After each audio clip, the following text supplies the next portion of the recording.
Court will come to order. It is Monday, June the 1st, 2026, and the Kerr County Commissioners Court is now in session in a budget workshop. Before we start, let me explain, we have scheduling problems. We've got people that we need to take out of order to get them in and out of here, so we don't keep them here all morning. Then we've got a major issue with regard to the employee insurance that we reached, at least reached the subject, approached the subject last Friday, that we have to accelerate a timeline on because of a deadline that TAC, Texas Association of Counties, has to approve which employee plan we're going to adopt. And so that I'll go through the scheduling conflicts with that. We're gonna have to work around. So there are a lot of people that are expecting us to just zoom right through in the order that it was put on the agenda. But we're not going to be able to do that. So we're going to skip around a little bit. Bear with me. If we have questions, we'll try, as to where we can put you on the agenda, we'll do it.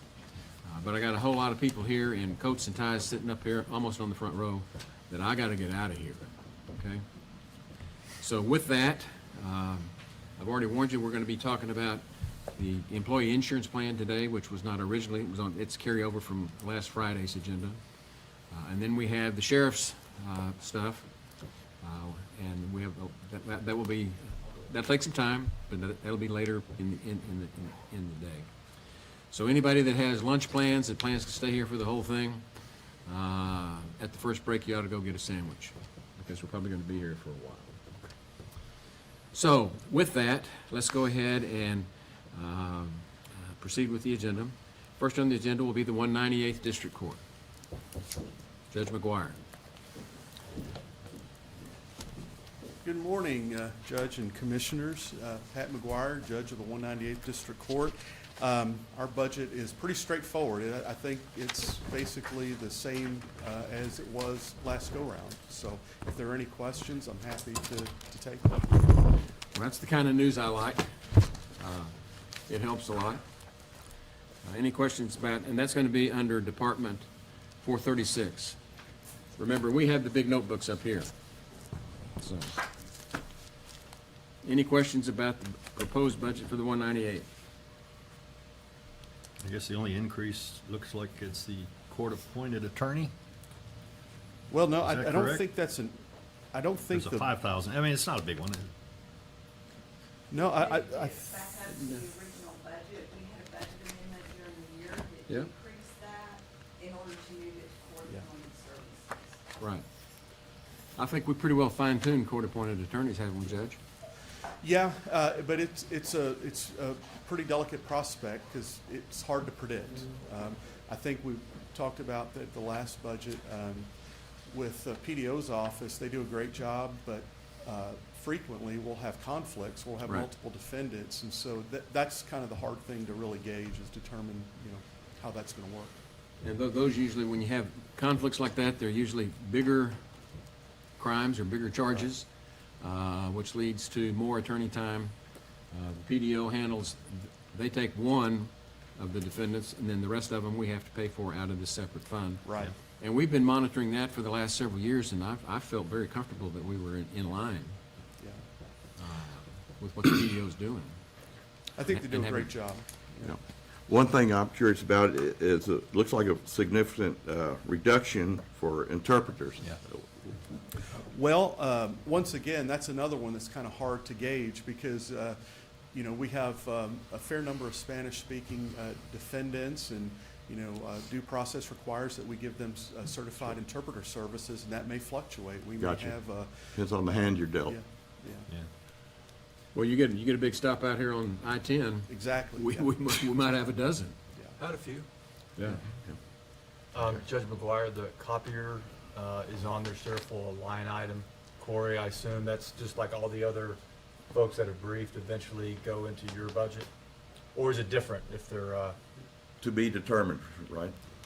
Well, let me Judge, we're trying to consolidate copiers. We're doing it through the IT department who volunteered this initiative, which we appreciate. And there seem to be a savings in being able to do this like that. And I don't know if your office has been included in that or not, Connie's. Miss. So there's gonna be some changes to that and some that will not be able to be Right. moved. Except it's in a different fund, which the copier expenses do end up getting moved to a different fund at a later date. Because we share those expenses, in this case for the 198 with Bandera County.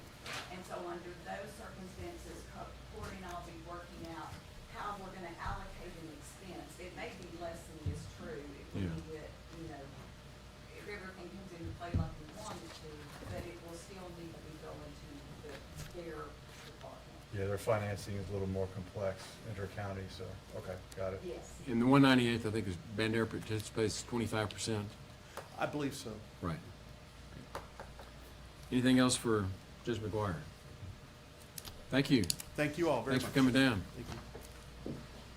216, Judge Patillo. Sir, good morning, And that is your- Commissioners and Judge, and congratulations, Judge-elect Jones and Commissioner-elect Lambert. So compared to the 198th, it's kind of a peat and repeat, or, well, maybe I should say pat and repat, but we're proposing no real changes either. I feel this budget that we're proposing is consistent with judicial efficiency and helping us meet our statutory requirements. I will sound like the nagging spouse. We really need to take care of some ceiling work in courtroom 1, which is our jury room, or the larger courtroom upstairs where we pick the juries mostly. It's got some leaks. We have talked to maintenance about it. It'd be nice to maybe have that looked at. It needs some paint. It's probably been 20 years maybe since it's been painted. I don't know. It's getting a little bit on the threadbare side of things. And not in this budget, but somewhere down the road, we're gonna have to address the courtroom electronics. We've got a microphone system, and there's some kind of poltergeist in the system. I don't know. It's static, just comes on randomly, and I call those crypto minions. crypto minions. Okay. Yeah, they're on my phone all the time. Yeah. Anyway, that's really all that we have going on. I would just point out under some of these permanent notes, I've just talked to Tanya about those. Those I think are left over or remain from prior budget. I've not run those numbers, so I can't vouch for the 21% increase in felony indictments. The PDO's office is doing a very good job. The DA's office is doing a very good job. They've been very efficient. We've been resolving lots and lots of cases on the criminal side. In the civil, because of the ability for the PDO and the state to resolve as many as they have without trial, we've been able to reach some civil trials that have been pending for quite a while. If y'all have any questions, I can try to answer. My only comment would be that I'm not getting any complaints from either district court, and no complaints, no problem. I think Corey has something. So on the microphone stuff, we just need to schedule a day or two Any where we question? can come and do a little investigation Yeah, I of have a the quick- system. I do have money in this year's budget to replace, upgrade, but we need to figure out what actually costs the phone. Yeah, it's kind of like your car, you know, you take it into the mechanic and it doesn't make the sound that it's been making, but yeah. It's on my, this summer project list. Okay. Good, good. It's kind of, well, on the manpower. We all keep talking about it. Yes, we will. Thank you. And they've been very helpful. IT's been great. So, Yes, Your sir. Honor, just one Yes, sir. question. I mean, you mentioned a leaking roof and some repairs and a need for paint, but that's not in your budget that No, you it's not. requested, is it? No, sir. So would that be, since we've got Maintenance. Shane here, is that part of your budget, or? That would be part of my budget, and I've already, we're working out a deal, later this September to do the work, or we need more than just a few days. Right. One of my understanding, the judge will be out of courtroom 1 for like 2 weeks, which would allow me time to do some repairs and paint And you're saying in September? In So that's September. this year's budget? this year's budget. Good. Thank you. Yes, thank you. And yes, we've talked to Shane, and we've got an annual conference. It's not, we won't be out of office for 2 weeks. The conference is 3 days, but that's a good start. We'll have to work around, but, Sure. you know, we know the work needs done, and we'll have to get out of the way so they can do it. We'll figure it out. Okay. Are you gonna do the Yes, I specialty think court? so. Yes, sir. Okay, next is the special court, the drug court. Yes, so the 216th Specialty Court is just awesome. It's doing really, really well. As you probably most know, we've been invited to the graduations. Last Tuesday night, we had our 27th graduate. We graduate them one at a time. I know Commissioner Paces has come, and I think Judge DeBee Jones has come before and is supportive of it. You're all invited to the graduations. I think we have another one, or any time we meet. We meet basically every other Tuesday night, and we have another graduation on the 9th. Good. So it's just, man, it's just really awesome. Judge Harris comes frequently as well and is supportive of it. We'd like to expand it a little bit. I used to be, I think maybe Judge Kelly was involved as well with Habitat for Humanity, and just make an analogy there. Oh, yeah. We used to, so Habitat funds, they're the mortgage lender, if you will, for the mortgage the Habitat families take out when they get the house, and they have to put in all this sweat equity. And we always had a gauge of whether we're on the line or not, trying to be close to it. If they're not struggling to make their mortgage payment, then we're not aiming at the right demographic there. And so with specialty court, until recently, we've had no recidivism at all, which is great because the court is successful. We now have had 2 graduates who have reoffended, and so that's not good, but it does tell us that we're working with the right demographic. And so what we're currently looking into is the trends and the teaching from, because we're using an empirical method that we've all had to go be trained in, to determine whether or not we should allow someone to repeat the program a second time. My initial reaction was, niet, once and done, but if it's appropriate, and so we're trying to figure out what the research and literature indicates we should do. But it's a good program, and I appreciate your support for it. It is. What's it- I commend you for the program, and I'm glad you mentioned the 9th. I hope to be there. It's in my Thank you. calendar. Thank you, sir. Well, it is an excellent program, and as you work with the 12-step program, I think you'll find that reoffense is common, Yes, sir. but it is attainable. So, It is, and I'll put a word for it. I don't think it fits here, but Judge Harris has just stood up a mental health specialty court, Right. much needed, much needed, and it's on the same vein as the drug specialty court that we've been doing. any other questions about No, this y'all one? do a great job there. I mean, you know why I'm not there usually on Tuesdays, Yes, because I'm sir. teaching myself. Yes. But I've had a lot of y'all's folks in our program, and it shows. They're somebody to be proud of. They've done a good job. Well, and the Job Corps is an important component of the program. Yeah, we work hand to hand on it, and it's successful for the most part. Good. Do you have anything else on the agenda? No, sir. Then you're excused. Thank you. Thank you so much. Next is juvenile probation. Oh,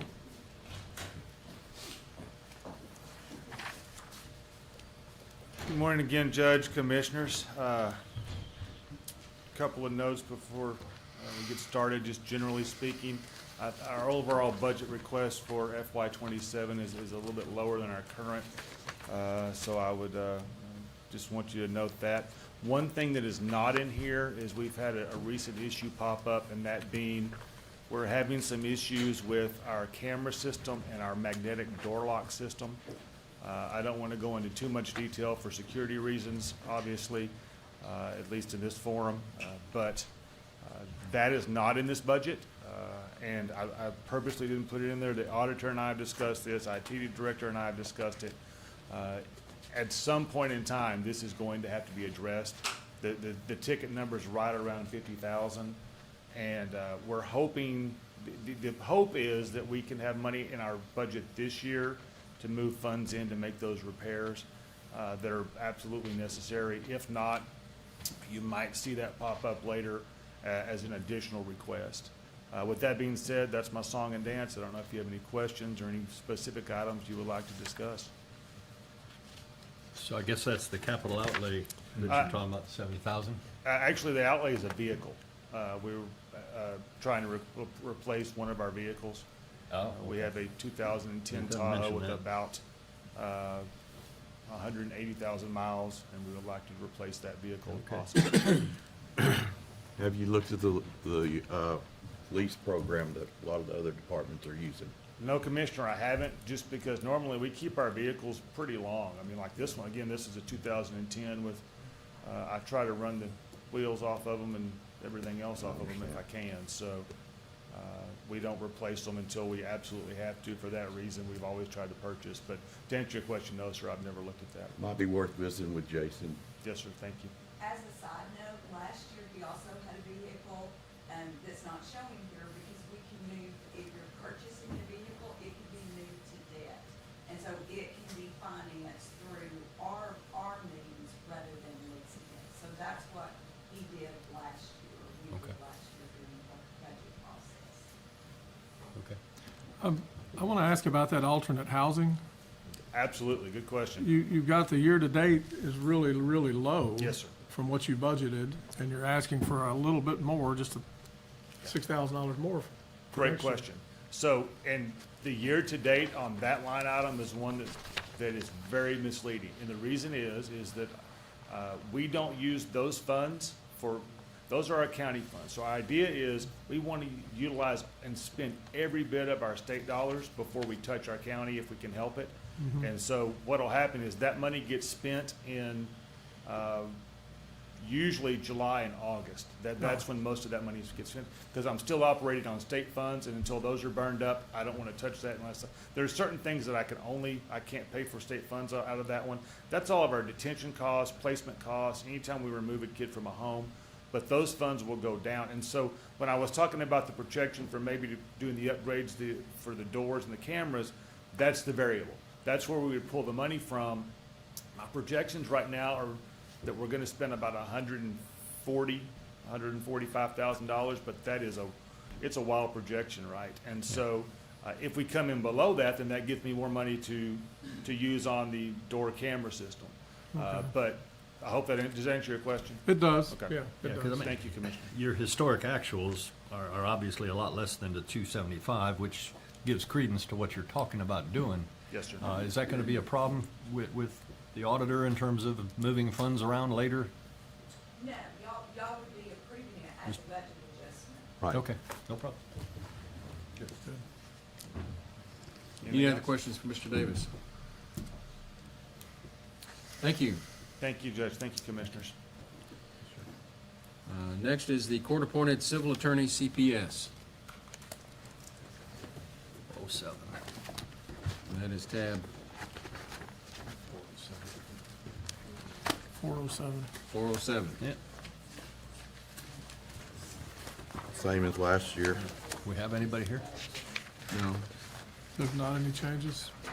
No, no changes. And that's because if your budget hasn't changed more than $5,000, you don't need to come talk to us about it, we'll just consider it. Okay? So moving on from that, county attorney. Oh, this is a big one. The big one, trouble. This should be easy. I'm not requesting anything different from last year's budget. Do y'all have any questions? No. Well, we could, but no. Okay. I'm not under oath, so Do we need you to be? Is that a warning? he's just Spoken picking like on a me. true lawyer. 75. Okay. There. So none on the county attorney, then we have the county attorney, SB 22. That'll be the same as last year as well. And we hope that just keeps on trucking through the state. And that's under tab 55, right? Same as last year? 55? That's at the back. Yeah, Fund 55. there it is.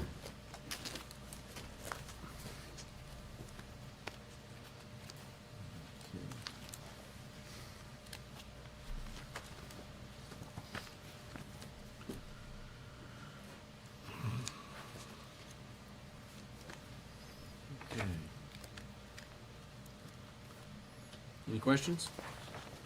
And then we'll do the county attorney hot check fund. Same as last year as well. Any questions at all for Ms. Stebbins? Looks good.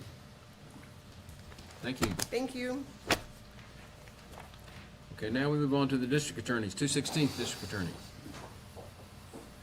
And that's gonna be that's Fund 83. Good morning. Morning. I'm happy to report that I have no changes to any of my budgets, same as last year. Bless you. But do you have any questions? That's not really true. You dropped $1,000. Some- Oh, okay. Thanks for She pointing didn't that know out. that. You're not under oath either. That's even better. Looks like assistant salaries went up, but she must have dropped more than that somewhere. Just keep in mind the salaries are in Investigator went down. information for the current position schedule in HR. Some of what you're seeing is just the difference of what's the activity for the current year. And we did the transfer and started with it now. Okay, then we move on to the 216th SB 22 funds. It'll be the same as last year as well. 90% of it, or maybe a little more, about 90% of it goes for a position for an attorney that handles grand jury in Gillespie County. He's there right now. At some point, do we need to sit down with Gillespie County and see how we're allocating these funds? I think so, yes. I think we've got them on, what, about 30%? I thought it was 25%. I think Tanya. No, Bandera's 25. Keep in mind, this is all per regulations, and it's based on the population. And so annually, we go in, and the amount that Gillespie County pays us is based on that percentage of the population. They've increased their population lately, and I wanna say we're about 32%, it's gone up. That may be a little bit high, but I Okay. think they are somewhere hovering around at least 30%.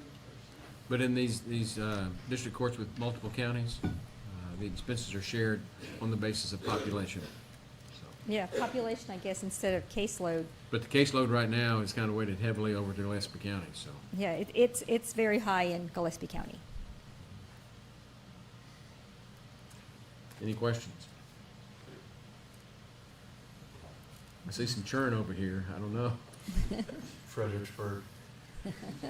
Well, I mean, realistically, Judge Nevins over there is the county court of law judge, and of course, he and I were partners many years ago. I was even his baseball coach once upon a time. He tells me that with the vineyards and Oh, yeah. the development between Fredericksburg and Johnson City, that it's just the dockets, the criminal docket over there is just blown up with all kinds of stuff. Agreed. And, I'd say at least, maybe a little bit less than half of our docket is tourists. yeah. So, yeah, it's a big caseload. That's kind of the gift that keeps on giving sometimes. Agreed. It's just increased in the last couple of years, though. No, A not big couple, increase. longer than that. Well, I'm seeing the reflection in my other classes at the life skills, and we normally did 10 to 12 people a year. And last year, we opened up a satellite site there, we had 20, and right now we've got 24. Right. And how many do you have for Kerrville? For Kerr County? Oh, high 30s Okay. to 40s. But has it changed? In Gillespie, it's changed. No, I'm asking about Kerr.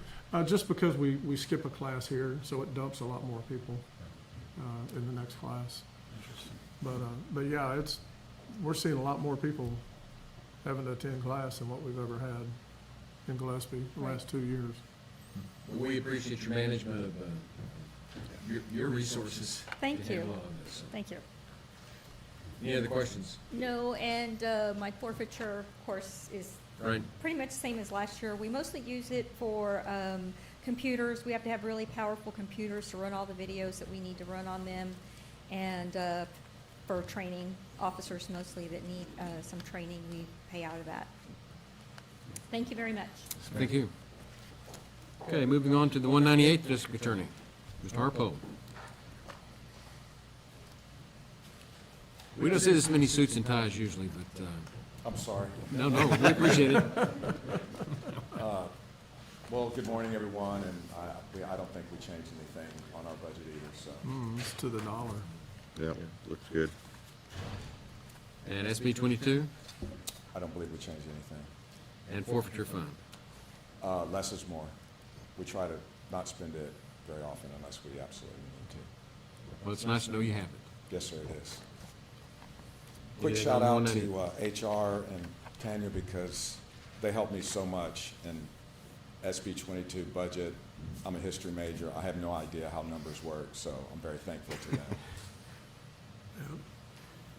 Well, I work with her on a daily basis almost, and let me tell you, if there's anything she understands, it's numbers. That's Right. So, okay. Anything else for Ms. Harpo? Thank you, sir. Thank you. Thank y'all. Thank you, Stephen. Okay.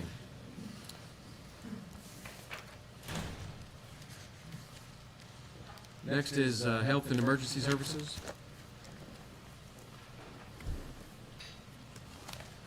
Hey, good morning, Judge and Commissioners. Shory Harmon, County Emergency Management Coordinator. As you know, there's been a couple of changes with the Emergency Management Department budget. It's being shifted out from underneath the Sheriff's Department and underneath the court. And with that, there are a couple of changes. The CERT, the Community Response Emergency Team, is being moved out from underneath the Sheriff's Department and underneath the court as well. And with that, I was asking for an increase from 500 to 2,000 because I'm going to have to get new uniforms for them and other supplies as well. The other change is that the county alert system, Code Red, is being moved underneath my budget as well. And so I put 32,000 as a change for that. And I believe, Sheriff, if we have a quote for the. Yeah, I'd like to talk to y'all a minute real quick, just up with you. And Tanya, this is something we just gotta sit down. I think Sonia sent you an email, what all line items we're gonna transfer over. We can talk about that later. Tom, you were present at a meeting. I think it's good to leave the $32,000 in there, but I got a fresh quote this weekend from Everbridge. But that's something I think Tom wanted me to talk to y'all about it sometime. I'll put something together and talk to you. But this current bid would be, let's see, the first year, it's $14,928 a year. But the first year includes a, let me see where that's at, a $2,430 price to kind of install it and for training. But we can lock in we can lock in 10 years at that price. And all my contracts pretty much normally go up from 3 to 5%. But so you say the normal yearly rate will be $14,928, which is pretty much half. It's up to y'all if you want to put the 32,000, or this, but y'all haven't agreed and approved this yet. So, but it's like I said, $14,928 moving forward if we decide to change. Yeah, and we've had, you and I have talked about it off and on, and you feel like this is a better deal, I feel it is. cost-wise for sure. Just so the court knows, we're transparent, the current contract goes through February, and we pay in advance. We pay in advance, we're paid for. We can look at getting something back. My recommendation to the court's gonna be, let's keep it in play. Once y'all approve it, this wouldn't take effect. Oh, some of the good news is that they're ready to turn on the switch now for free today, up until October 1, because they know it's gonna be a transition. So that's one thing, they're just giving us for free. If and when y'all approve that, I'd recommend we get it in play and we do a huge campaign to get everybody online. We got plenty of time, 7-8 months till February. So I think it'd be a really good deal to look at. Like I said, it's half the cost, and I think it's a better system. From my understanding, Code Red has been having a lot of issues. And Code Red has historically had lots of. We've had a lot of, very unhappy with them. I'd dump them today if I could. But you're gonna do a regular presentation on everything? Yeah, I'll be more than happy. I'll get Amanda together. We'll put something together, kind of explain to you. I mean, it's kind of endless, the features this thing can do. It really is. I was quite impressed with it. Yeah, I For- was very impressed. Yeah, for what we're getting today, it's apples and oranges. So you mentioned a 10-year, locking in the rate. What's the impact if we want to do that? Then how much are you gonna be So, looking for? like, all my contracts go up anywhere from 3 to 5%. Yeah. They're being real nice, because, I said, what are y'all gonna do? You said, with the court, I'd probably feel comfortable with 5, but you know what? They're prepared to lock in whatever, I don't know, 5's my number, but that's up to y'all if y'all wanna lock in. But I'm saying Still lock, gonna only pay the, whatever, 14,928 for Per year, however many not years. you all want. in advance. Yeah, I just didn't know if 5, they'd you pay never more know. upfront to lock it in. So, but when I bring that to y'all, Yeah, all right. that'd be y'all's option. Sounds good. I can see where So we could cut this is that. kind of a footnote in Shory's budget right now. Yeah, he's got We'll 32,000 in there. Right. Probably safe. I mean, just want y'all to know 14,928 will be moving forward, if y'all approve it. But I guess we got to plan on what we got today. Well, this is a pretty tight budget year. That's all I'm saying, so we'll. Chop that in half. So we know with exactly, the- we know with what the- we're dealing with, we know what the variable is here. Yes, sir. So we'll await your presentation, come back, probably bring Shorey back. Okay, we can do that. And see how we want to go ahead and allocate all this. And when you do that, go ahead and give him the calculation on the training and the installation, Okay. so it can be a firm number. Yep, I got it right here. Now, we talked about Code Red, what do we call this new one that we're working It's with? Everbridge. Everbridge? Yeah, Everbridge. And just to tell y'all, I mean, this is a up and going, this is what the Department of Public Safety uses, TDM uses, I mean, it's a no-brainer. I mean, Okay. all the large agencies use this, so I think this is the way we need to go moving forward. I think it's time that we move over from Code Red to Yes, sir. something, I'll put More that current. together for y'all. And you're Do y'all prob- want that in a Commissioner's Court? Put on the agenda item? Sure. it's gonna probably have to be at some point, whether we put it To approve it, yeah. Yeah, Yeah, honestly, from Shorey, what I'd like to see is a plan going forward for you and the department. You have a great opportunity. You stepped in at the right time. I'm hearing very good things. But as far as how you're going to restructure emergency management, I think it would be fair for you to give maybe a pre-brief on your strategy. Yes, sir. I'd like that. Thank you. I want you to feel supported. We're all very happy you're here. Thanks, Commissioner. Thank you. anything else? Thanks very much, Rory. Okay, Hill Country Youth Event Center?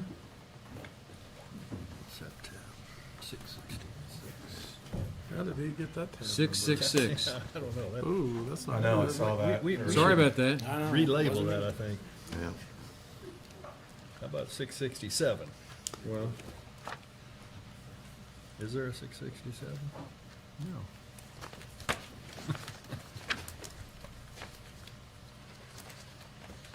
Looks the same. Pretty much. Yeah, so I show a 7% increase on, our one line item, for that budget. Shane takes care of the rest of those, from his. But, we're looking at a down rental year for next year based on what we've seen this year. And just trying to fight expenses.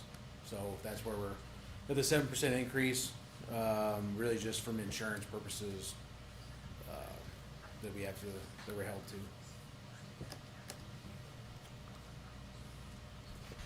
And you're not expecting any kind of major repairs? You chopped that budget?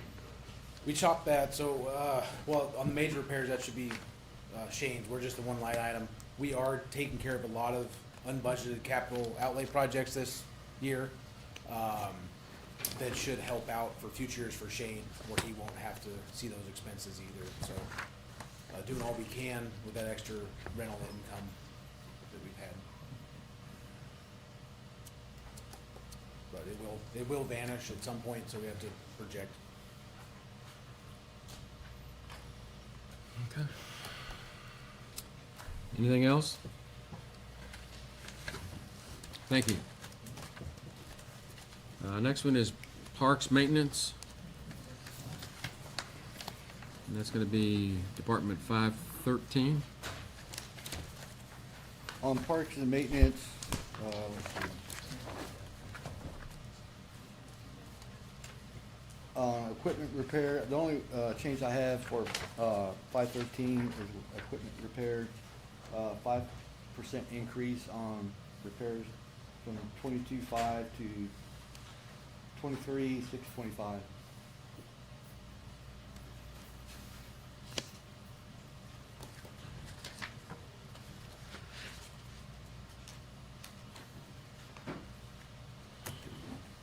Looks good. Shannon, I just want to say, I think you guys are doing a great job. I'm particularly impressed with how quickly you got Flat Rock Park back up to kind of normal. And it's looking really good. Thank you, sir. I appreciate what you're doing. I know there's been controversy about how often you're mowing over there, and I think you're doing a great job, and I support what you're doing. We may need to have a discussion at some other point, bring in some other experts on that. But, yeah, keep it up. Is there still an opportunity for anybody that might be interested in donating some more park benches and tables that might have been lost? I have not run across anybody. I have some park benches that should be ready by now to finish out the project for Flat Rock, so we can get that off the books. Yeah, I guess that's the key, is the FEMA. That, that was for the FEMA Tatum, or FEMA project part of it. Yeah. So we should be able to get the park benches in there very soon. And there was Okay. actually funds for that. Yeah, and I guess we're waiting on Lions Park, and that to be, I guess it'll have to be brought back to court, but I appreciate you leveling out the dirt there where we had some holes that were safety hazards. So again, I appreciate what you guys have been doing. We still got a little bit more work to do, but we're almost there. All right. Thank All you. right. Okay. Courthouse and related buildings. Department 510. Okay. On my uniform budget, it was 8,975. I would like to go up with 9,100.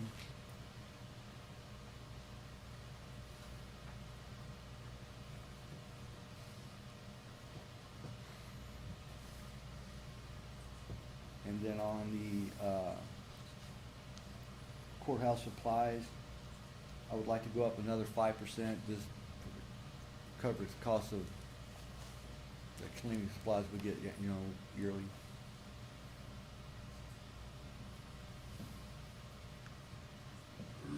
Any questions?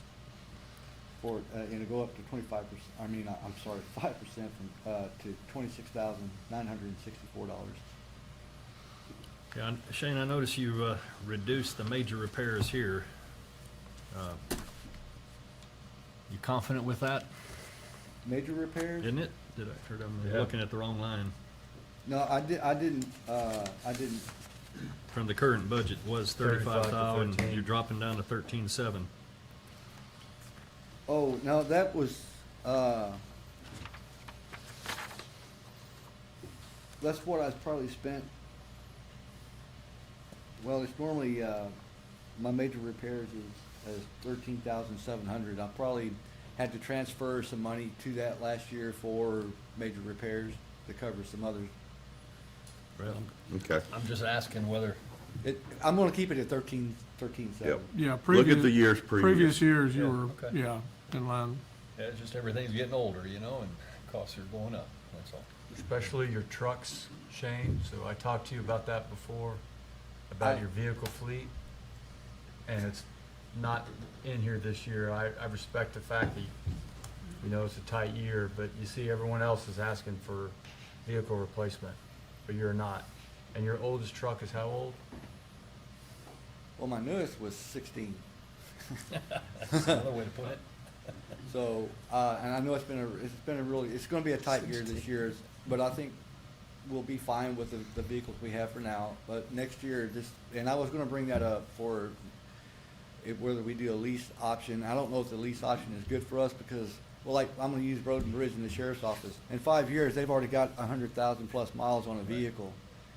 With our vehicles, yes, we go all over the county, but it's taken us 10 years to get close to 100,000. So I don't know that a Yeah. lease option is good for us, or just outright purchase. Yeah, probably not, but we might want to look at debt financing, that sort of thing, when it comes up. Okay, How many vehicles do you have, Shane? so I believe 7. And we just got an 8th vehicle from the sheriff's department, a van, that we're gonna use for the custodial, and if maintenance needs a covered vehicle to deliver whatever, sometimes we still have to deliver stuff when it's raining, so it's not a great idea if we're having to haul stuff in the back of a pickup truck when it's raining. Sure. So we'll have 2 vans to make that happen. Maybe I missed it. You went up $6,000 on your contract fees? Is that right?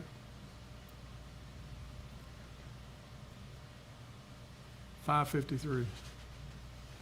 Oh, yes. It's, last year it was, 10,000. I think I usually, Well, we don't show it at all previous years. Last year you went at 4,100 and this year you're going up to 10,1. Okay. With we the can year-to-date reduce is zero. that if we need to 5. Do what? Current budget, it shows 4,100. We can move it back to that. But, well, but you haven't used any of it. That's why I'm asking, what are contract fees?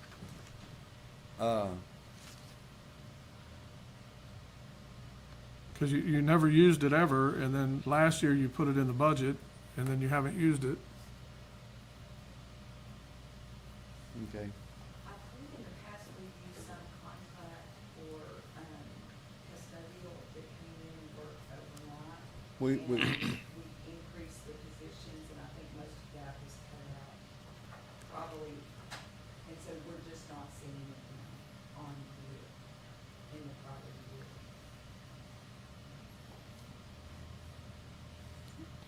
We just haven't used it much lately. I don't know why that is. Shane, can you tell us a little bit about the AC replacement program? I mean, is everything on track? Is that can all get completed this year? Or maybe it already has been? We've, Except for in Tom's office, he's a little warm, but. We have already He leaves replaced. the door open, it doesn't matter. It's true. We've already done, used Oh. some of the money for that AC replacement this year for the district clerk's office. We did a total AC replacement there. So I have possibly available to get 4 more AC units. Okay. And, And that's gonna be enough? We didn't need to put anything in next year? Or? Well, normally, I think when we projected maybe like the 4 or 5% increase yearly, because the stuff does go up. Sure. So we will probably need, should go with a 4% increase from it shows 80. Last year, we did not put it in the AC replacement plan. It went into debt, and I was given 85,000 for that, for last year's. But it was not shown up in this current year's, AC replacement plan, so I did. But with the funds that we provided for in prior years, everything is up to date and up to speed. Yes. Does that include And West no need Carolina? no need to budget any more at this time? We shouldn't have to. Just go with the current 85,000 for that. Tanya? Okay, so there's not anything in this budget, so we need to add 85,000 to this right here. Yes. Plus consider another 4% or 5%? 4%. Sorry, can you say that again? Tanya? So far, there's not anything showing anywhere Right. in next year's budget for this 10-year replacement plan.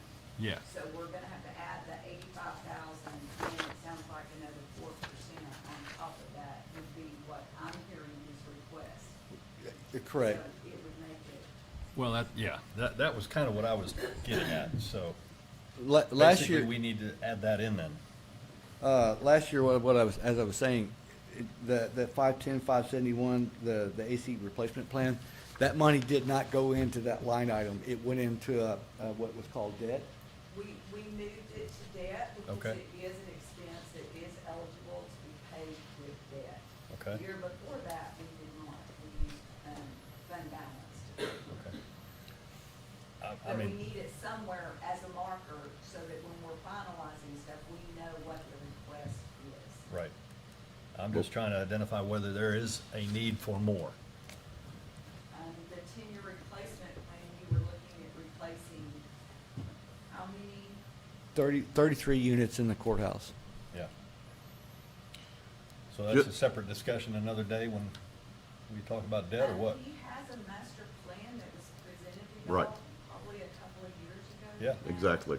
And it seems like there were a lot more than 33 may just be the courthouse, but we're looking at county-wide Yeah. and what needed to be replaced, if I'm remembering.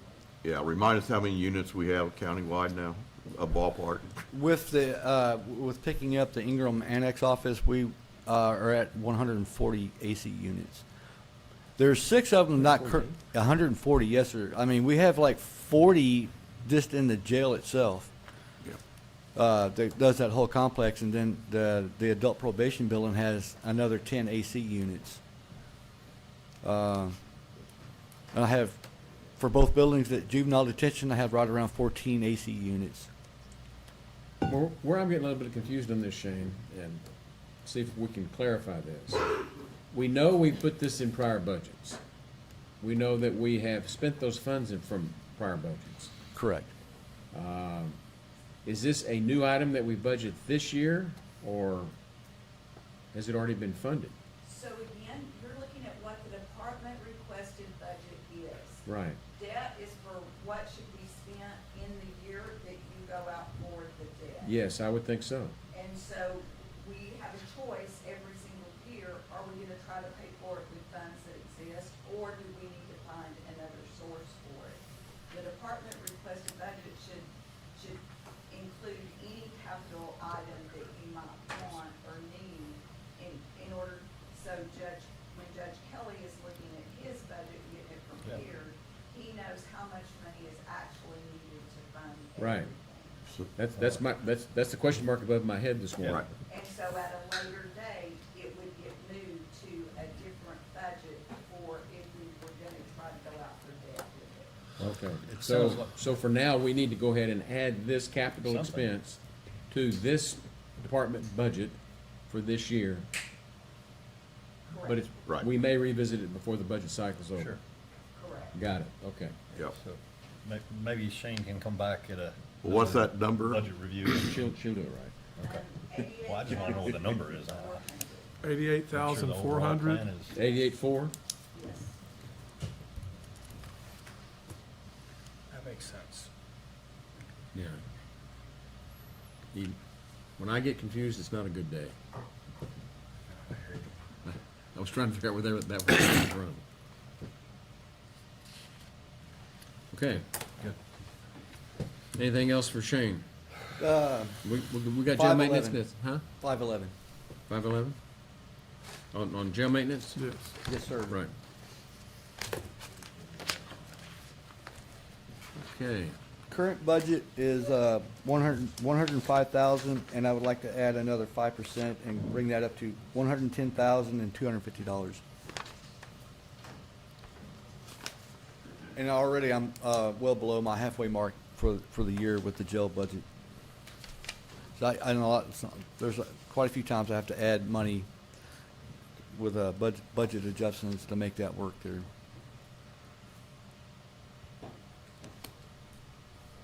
Is this something to do with the kitchen? Something is, in my memory, Well- sparking. Well, last year, I was allowed to get funds for a dishwasher, we're working on getting the dishwasher now. That was also something that was, instead of its own particular line item, that was another item that was moved into debt. So, but I don't need anything for the jail, any big ticket items like that anymore right now, at the moment. Okay. I just need to increase a little bit on the jail budget, for maintenance, 5%. So are we gonna handle the jail AC units different and just leave them in this budget? Or would we possibly look at debt financing for that kind of stuff? Again, my assumption is they're part of our master ten-year Exactly. plan for the Yeah. renewal, so that would be more. We may not get to those this year. Yeah. Well, just like to be kind of consistent in identifying it and how we fund it. Well, he replaces what needs to be replaced, whether it's here, over there, or, yeah. Guys, we weren't listening. Could you repeat that? I think that was important. Could you repeat that? We weren't listening, and I think we should. I think you saying that we were talking. Yes, we were. It's all good. So basically, I would think that it's a strategic way of looking at it. If you don't want to say every year we're gonna go out for debt, because for some reason you may have the funds in next year's budget. It's a way of helping reach whatever Yeah. your goals are annually for what needs to happen Sure. each year. That's one reason why one commissioner's court can't fund the future commissioner's court into paying anything.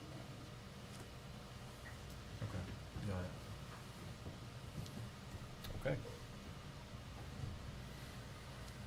Okay, is that it, Shane? That's it. Okay, thank you. You're welcome. Escape while you can. Next is Public Relations Office, 406. It stays the same. Yeah, she said, sent an Yeah, email she that sent she an wasn't email. gonna come, yep. Okay. 47. Okay.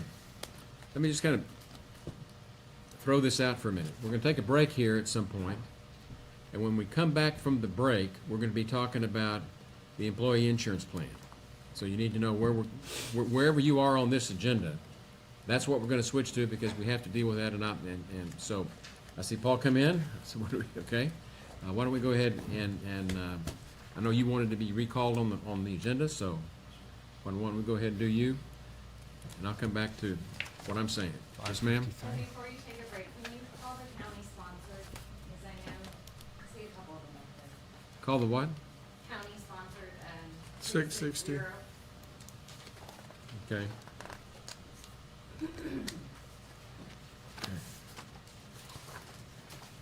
Okay, I see Brenda back there, that's where we're going? Yes, Melody left. But there's one more back there. Got yours here. Okay. Thank you. That's very considerate that you did that. You had your heads full. Okay, All right, good morning, Judge. Good morning, Commissioners, members of the audience, and our online community. Paul Gonzalez, Kerr County Constable, Precinct 3. I was hoping not to come to you this budget year. My initial request was just a $300 increase on vehicle insurance because insurance rates are increasing. But it kind of fell in my lap here recently. As you'll read in the letter, this year, our office has been working diligently and to not only improve officer safety, but also reduce liability and also professionalize the office. And so this year we were selected, thanks through our grant coordinator. We applied for a grant for a replacement vehicle to replace one of our older vehicles in the fleet with over 105,000 miles. And we were selected and granted the grant to receive it later this year for $82,500, which is obviously a cost savings to this county. But that amount does not cover a mobile law enforcement radio, a radar system, nor a camera.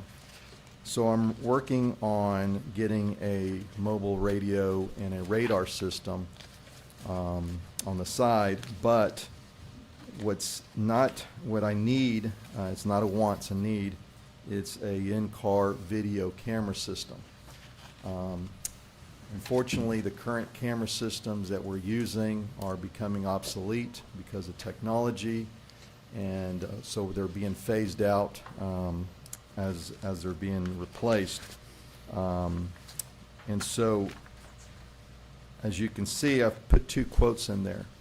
Back in February, the initial quote was $10,000 and change, but working in collaboration and partnership with the Kerr County Sheriff's Office, as we always have, with their assistance and networking and knowing the right person, we were able to get a cost savings of over $3,000 for the in-car camera system. So at minimum, I'm just asking for the amount stated of $72.25. I don't have an amount what it's going to cost to install it. I could probably try to wiggle some of that money out of my budget, but that's really the need for the office at this time to get that vehicle up and running once it comes through. Congratulations on getting the grant. Thank you, Yes. thank you. I mean, thank you for your hard work on this. it was 2 years in the making, and we slid in this year, and it all worked out great, for the citizens of this county. And we'll find the money to put an in-car camera system in it. All right, sir. Well, thank y'all so much for your So time. that will be part of the capital outlay. We need to add that, right? Yes, it's gonna be, that's why it's here. Yeah, is to add that's it. fine, okay. Clarifying and confirming. And we are affirming. All right, Okay. thank you for your time. Thank you. Thank you. Okay. I'm skipping down to county-sponsored activity. Ms. Thompson, good to see you. Thank you so much for letting me come here and represent Diedert Center. And I'll be like the other, or the other departments that say my budget hasn't changed. So the amount that is in your budget is what we are required to have a match from the county for the Texas Department of Agriculture grant that we get every year.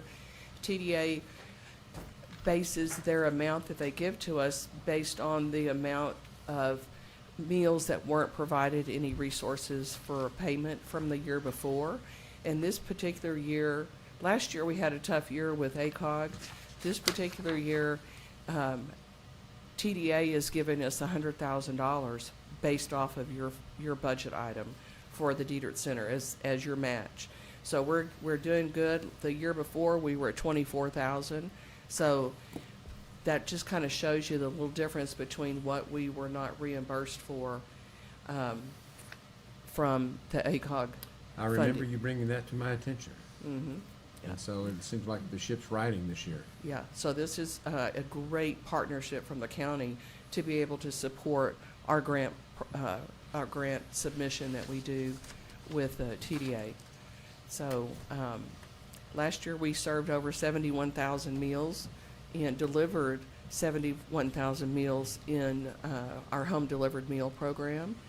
And of course, our Friendship Cafe was down for about 4 months after the flood, but we're having 80 to 100 people every day come to have lunch in the Friendship Cafe. So we're definitely are back in business for our seniors in our community. So we really appreciate the help that you give to us to help us get that funding. That's good news. Thank you. Thank you. Anything for Ms. Thompson? No, awesome job.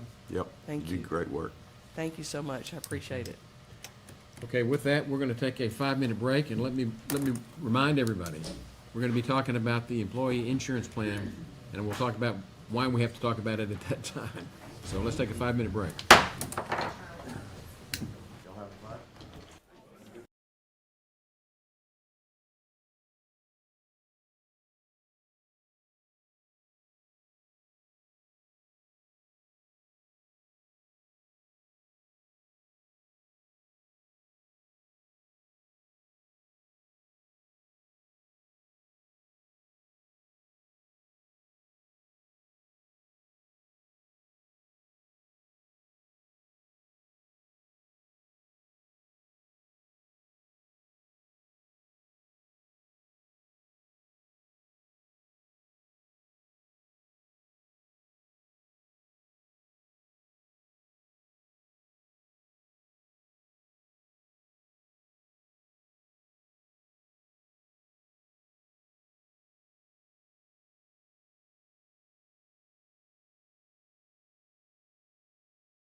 Way of explanation so that the public understands, and those of you that are in the courtroom understand, why we are revisiting the insurance issue that we talked about on Friday.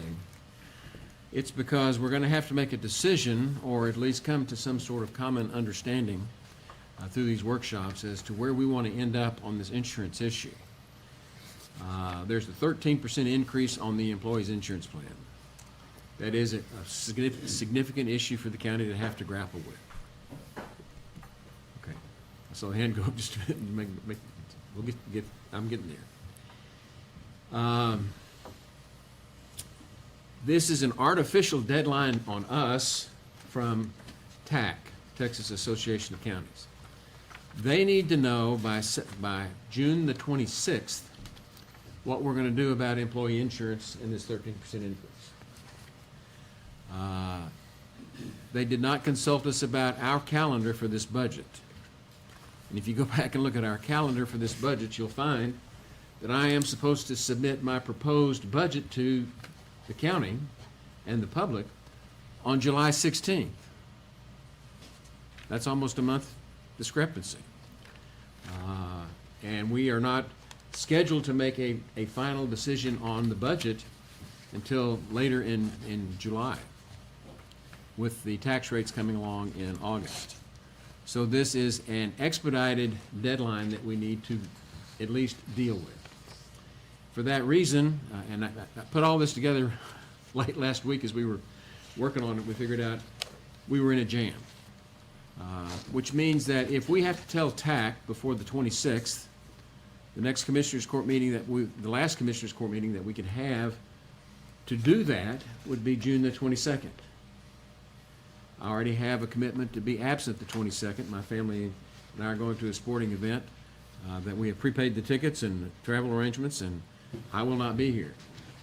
When it comes to employee benefits and employee insurance, I think it's important that the entire court participate. So we've accelerated trying to complete this discussion, or at least bring this discussion to some sort of meaningful understanding today, if possible, and try to make some sort of, and we still have this coming Monday, the 8th, which will be the first regular Commissioners Court meeting of the month of June. So that's why we're talking about it again. I know it was on last workshop's agenda. We carried it over to this week in order to be able to try to meet some of these concerns about how do we deal with that. And so with that, I'm going to reopen the topic from the HR department. And Ms. Zapata, you may proceed. Thank you, Judge. So like we spoke on Friday, we have a 13% increase. The summary sheets that we provided, calculations, show the county picking up the entire increase. And then, of course, there's another option for an alternative plan, if that's what the court decides they want to do. That one would show a 8.33% increase, and leaving the employee premiums the way they are now. Okay, let's back up to your last exhibit that you provided us. Yes. And show us where you're plugging in. So the third box down has the increase of Kerr County paying 100%. Has the 583,000.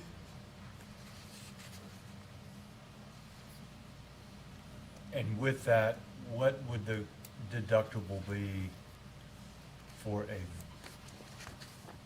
one of our employees, and what would the copay be if we absorb that?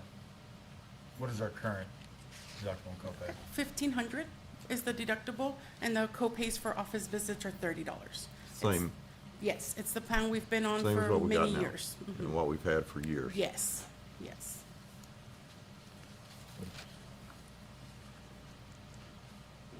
There'd be absolutely no change to the employees' premiums on their part of it.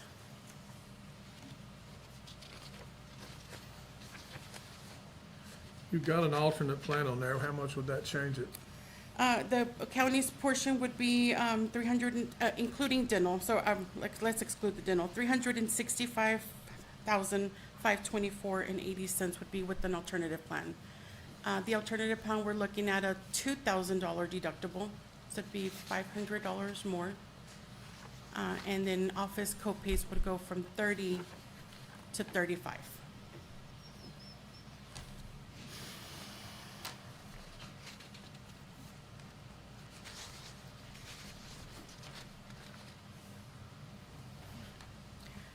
There's also a proposed retiree, we cover retirees who are pre-65 and meet the criteria to be on the retiree side of the insurance. We've proposed maybe increasing their portion. It's been $282.77 on their part for as long as I can go back and look at history. And so there's a proposed number in here to increase that to $350. So they would pay the same amount our employees pay to cover their, their dependents. We only have 8, so, I mean, it's not like we have a significant number of retirees. But that is also in here, that's the second column. So between the county pays 100%, and then the alternative plan, that would be that one in between. But again, there's only 8, so it's really not a significant amount of difference.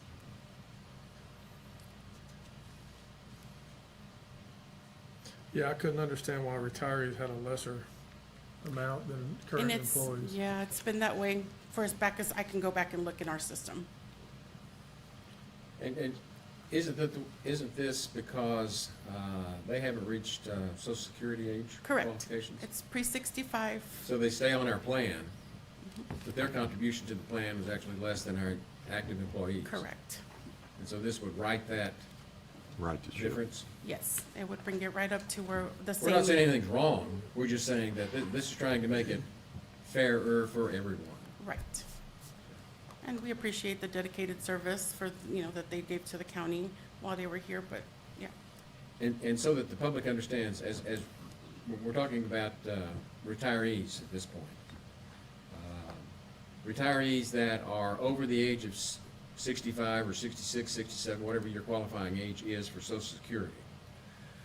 You rotate off the county plan and you're insured with Social Security at that point. Medicare. If you're younger than your qualifying age for Social Security, that's what we're talking about. Correct. And there's only a handful of people that qualify. Right. Yeah, they have to give 25 years of consecutive service to the county, so there's a criteria for them to meet it, so it's. And so we have 8 very dedicated or so employees that were with the county and retired younger than the Social Security age, which more power to them, great. But we're trying to get this, in order to make this plan fairer to all concerned, because we're all gonna have some pain to absorb during, as we adjust this. We're just bringing them up to what everybody else is. That's correct. But that's the middle option, to bring them up, right? I think the middle option? Yes, Yeah. on that third box, that It's not a bigger big box. difference between if we pay it all, Right. $6,500 or something, but still. Right. If that's the fair thing, then that's. Well, what fine. would, this has to do with change. We've had this plan designed this way for many, many years. The entire time I've been with the county, this is what we've had. We're having to make a change. And anytime you make a change, it's uncomfortable. Everybody is unsettled with change. We don't normally think of change as our friend. So with these changes, what we're trying to do is to be fair with all concerned and try to do the best we can, even in the face of these changes. I think that's right. Isn't that what we talked about? Yep, that's correct. Okay. Well, one of the great things about working for the county is the insurance. Everybody knows that. Absolutely. There's no question about that. The pay is never gonna be what it is in some larger cities. And our insurance is a real attractant, I guess, so that we can retain the employees that we've got.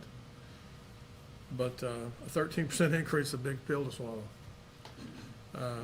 And I've been looking over your papers, and I've got to tell you that alternate I'm trying to look at, it would still increase 8.33%. Right. We're still looking at a pretty significant increase even with that. It doesn't look like it changes anything except for their deductible. The And deductible. it adds $5 to copay. Correct, and then the max out-of-pocket is also increases. But it saves $213,557 versus us paying the 13%. And so what this would really mean is we're adopting a different, slightly different plan, a modified plan from what we've had before with the modifications that you just outlined, Commissioner. which would reduce the increase, the total increase for the county from 13% to 8.3%. And we've tried to reduce the cost increase to the employees as much as possible. In order to do that, that has us absorbing how much?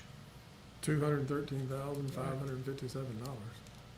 With the same coverage for the employees. Same coverage. I asked for the benefits highlight for that new alternative plan, and everything's the same except the increase in the deductible and the co-pays And going the up. deductible goes from what to what? From 1,500 to 2,000, And the copay jumps $5. from 30 to 35. Everything else is covered the same. If an X-ray is covered 100% now, it'll still be covered 100% in the new plan. So nothing else changes except those dollar amounts. I don't want to just say because it's insurance, but why a 13% increase? Our loss ratio is really high. Means our premiums are, our cost, what the insurance is paying out for claims is higher than what we are paying in premiums. So we are very high. We're at 125%. 25%. They like us to be around 90. That's really Right. where ideally they like us to be. So we are very high at the moment this year. And a lot of that is because we have great insurance and the employees take advantage. It's not taking advantage of it, they're utilizing the being benefit that's being made utilized. available. Correct.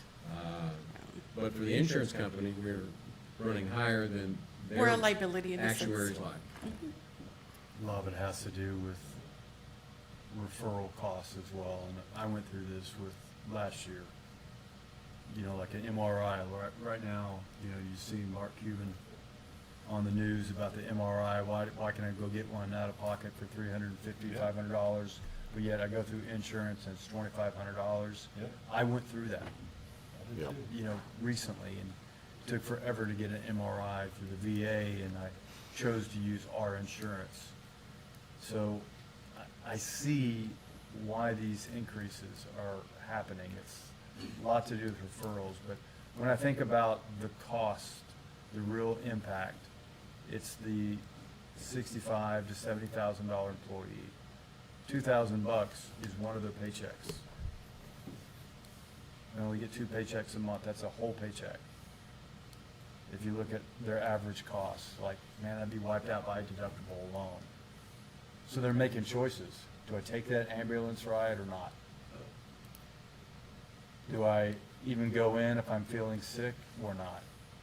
You know, I'm trying to put my human, you know, calculation on for the average employee, and they would have to make some hard choices if we pass the buck and raise the deductible. That's a whole paycheck. Right? $2,500 more than what it already is. Correct. That's what we're trying to contain here. Is, okay, so we're in a market. We all know we're in an inflationary market. We see it at the gas pump every week, right? We have a great policy. Our employees take full benefit of the policy. I don't want to say advantage because nobody's taking advantage of anything here. They are exercising their rights to receive a benefit that is vital to receive. And our loss ratio with the insurance company has put us in a position that they're asking, this is the rate that they're asking. And we're trying to stretch this to include as much as possible in this modification. Again, nobody likes change, but it's here, and we're gonna have to deal with it. Sylvia, has this been a trend of us overutilizing it, or? Last year, we weren't as high. I'd have to go back and look to see what it was last year. I don't know off the top of my head, but we were not as high last year. So, Well, it's and not we've really had overutilized. Yeah. I mean, I Yeah, know that's where you're what- headed. yeah. But that's not the way I'd Wrong, phrase it. as you wrong know. choice of Right. words, but, Fully the trend. utilizing it. We're fully I'd- utilizing it. yeah, I'd have to go back and look, Commissioner. I don't know off the top of my head. I know last year we had an 8.2% increase. The year before, I think we were only like at 3 point something increase. I guess what I'm getting at is next year, as we drop back down to that 95%, we could see it, Yes. depending on the market, Yes. adjust. I mean, it's a possibility. Also, TAC will go out and they are going to do their, every 5 years, they go out for RFPs. And so next year, they're due one for the next plan year. So they'll go out and make sure that they're offering the same the same, they're being competitive in a sense. So they're gonna make sure that we are getting the right plans, and that they're still going with Blue Cross Blue Shield, and that's still the best company to go with.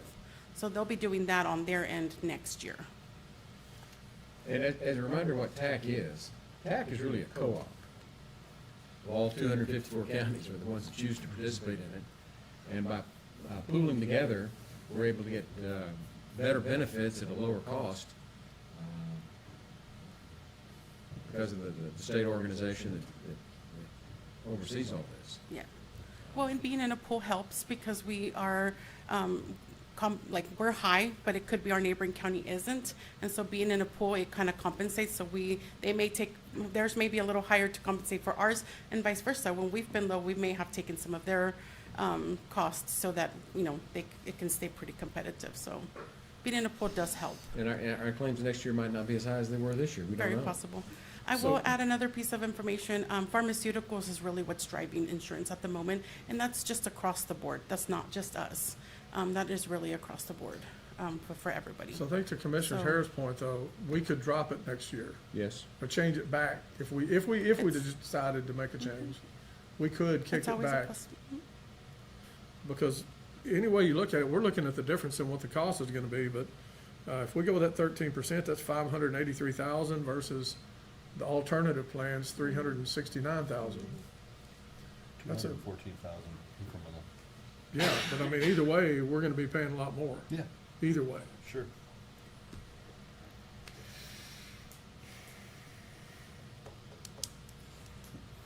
And what we're doing today is encouraging discussion. We can't vote. We have to put that on the agenda to do that. The earliest we can do it is next Monday, if we were gonna vote.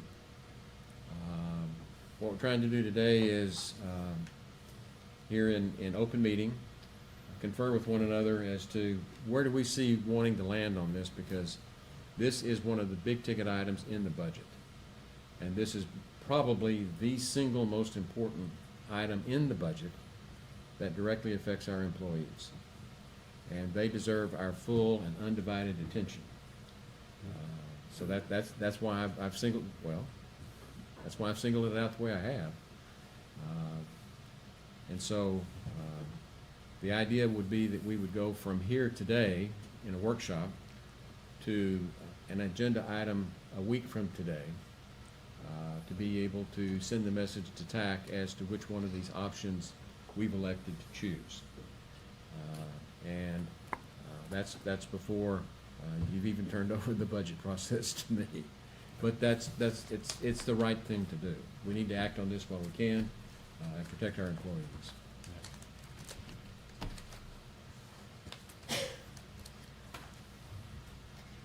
I don't think we have a choice, so let's see it next Monday and Okay. make the decision that we need to make. All ready to put it on the agenda? Yeah, we're not gonna get any new information, put it that way. No?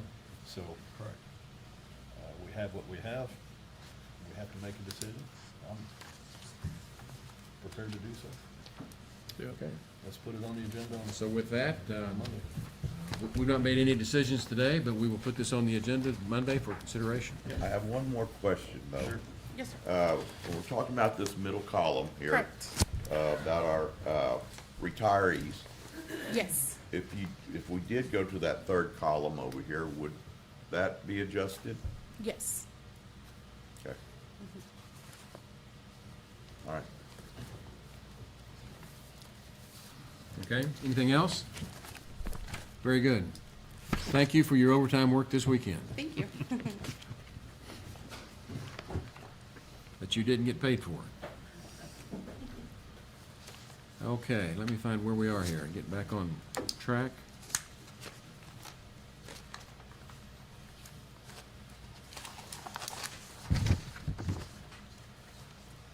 Let's go to the airport. We've got Airport Fund 47, 48, airport ramp. Those three items. Anybody here for the airport? I think they're all in the notebook. That's going to be Fund 47, 48, and Department 595.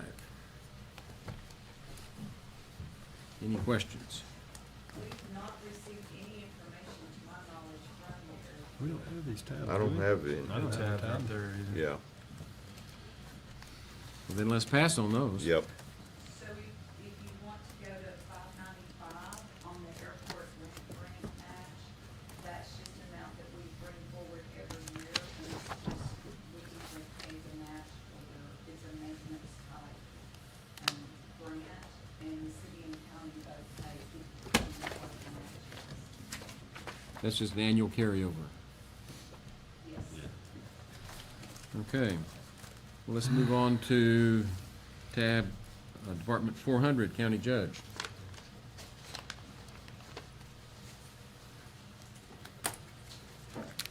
Okay.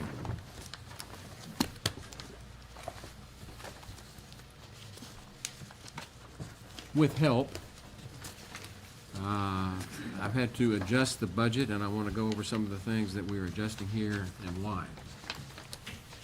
First of all, let's talk about under 209 there, if you look at it, bonds.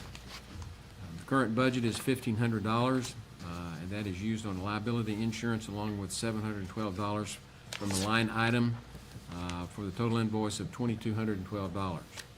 We're talking about increasing that because of some state-required mandates. Adding $1,750 and $500,000 bond that's required will be for Judge Jones, handling probate and guardianships, and that will cover his 4-year term. Then if you go down to office supplies, you'll see that I've added $3,000 there. And he and I have talked about this. We're trying to figure out what to do about the office furniture when I leave. And so we're in the process of having some of the furniture made here by our own employees, but it's going to take some time, and we may have to rent some in the interim. So we put in a cost to try to cover renting office furniture as needed.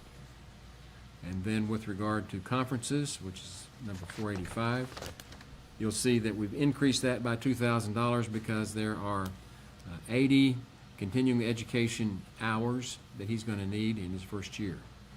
So we're trying to put that in the budget so it's already there for him. And then the last thing I'll mention, if you look down at item 486, mileage, in the 8 years that I've been in office, I have not taken mileage reimbursement on anything. Well, I think at some conferences I've gone to, a couple of times I've taken some mileage reimbursement. But that's just something that I have not charged the county. And word has it that Commissioner Jones is going to do the same thing. I'm not sure how smart that is. But, and I think the reimbursement rate is a little over 72.5 cents a mile. For example, I go to ACOG at least once a month and again once a quarter for the executive committee meetings. Don't charge for that. We go to PDO meetings over in Hondo, don't charge for that. And so that is really a kind of indirect contribution back to the county. But, you know, Yeah, that's where we are on that. yeah, I've been attending those same meetings, and I'm with you. It's just part of doing business. If you need some help refinishing some furniture, you know, we'll help you. We have pretty good help on that one. I've got connections. I think JP4 might need some help. Couldn't help myself. I got some spare patio furniture you can, you know, I'll donate it to the cause. Make it How's like a that beach sound? house in there, right? Yeah. Any questions on the modifications that we put in the county judge's budget this year? Makes sense. Moving on over to Commissioners Court, which is Department 401. If you look there, we've got some bonds increasing for the commissioners, I think 1, 4, and 2. I'm not sure about possibly 2. I know 1 and 4 that are increasing. And then the other thing that's increasing are the books, publications, and dues, which is increased by $2,400 for the County Judge and Commissioners Association of Texas membership. We have not belonged to them in years past. It is recommended that we join them. And it's another one of these co-op type deals. And what they do is they partner with the Allison Bass and McGee law firm, who then provides, and who we use also, and they provide services as needed. So that's what we have on the Commissioner's Court budget. Any questions on that one? Then if you go over to Department 426, that's the County Court 426. There are no changes on that. Can we go back to, Sure. Commissioners? commissioners? I 401. mean, have we factored in, you know, the new commissioners and the new salaries versus, well, Commissioner Harris is leaving, so Well, we don't deal with salaries. we don't, Like, what we put in, that's for them. Like, we're told not to touch salaries, all right. retirement, FICA, Yeah, and just, so those numbers are not updated. Yeah. But that's not okay. Be a little change, I guess. Well, and that'll be generated out of the auditor's office, so. Yep. Right. All right. That's always one of the last things we do. That's when we ask if there's any increases, people put it in the first line. Yep. Because generally you're just carrying forward what you had the prior year. And yes, it's a change. And these get published in the paper, Sure. but we're not to that part of the workshop and budget preparation process. But we will get there. That's fine. Down the line. All righty. Okay. And then finally, on the non-departmental Department 409, we have we haven't made a decision about the $1,800 increase for the chamber membership up to diamond status. I put that in here, depending on what y'all decide.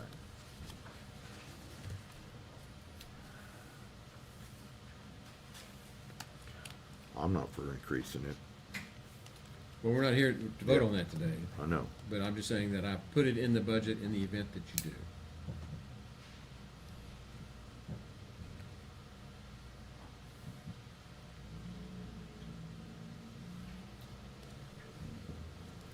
Anything else on that?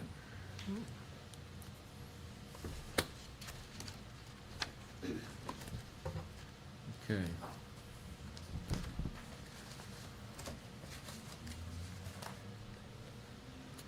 Okay, does that take us down to, Fund 30, pardon?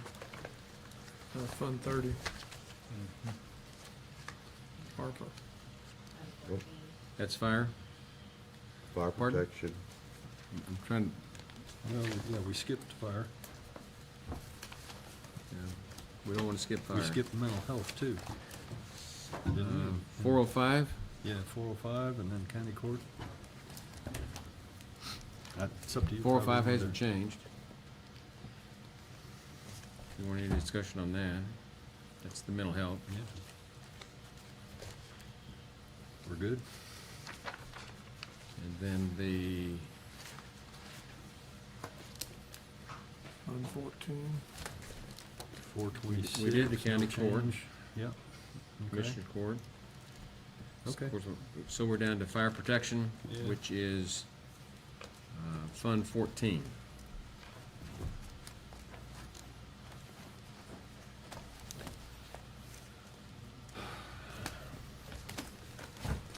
That is me, Judge. Yes, sir. Okay, fire protection, it's the same. We're not making any changes on that, just so we know and the public knows. This basically pays for 2 towers that the VFD uses. I'm gonna, as our system gets signed off, I'm gonna look and see if it's necessary. We need to keep them for now, but after, you know, in the future, I'll be considering, if we need to keep those or not. But there was no increase on that.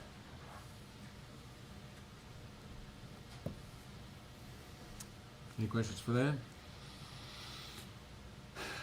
Well, I may on this, this is also where we pay the volunteer fire departments and also the city, for fire protection. The cities will have an automatic increase, which is standard every year. I've not received what that amount is at this time. our are you talking about for the EMS? Yes. Yes. Isn't that already built into the contract? It's like 5% each year? Okay. The answer Well, is we don't have a yes, choice. yes, yes. Yeah, we don't have a choice there. I'm just, We don't have a choice. We've already contracted it. Yeah. Yes, there is a built-in increase every year. We have not received the actual numbers or invoice yet. right. I mean, are we gonna consider any kind of a bump for the volunteer fire departments? Costs, insurance, and diesel, all those costs keep going up.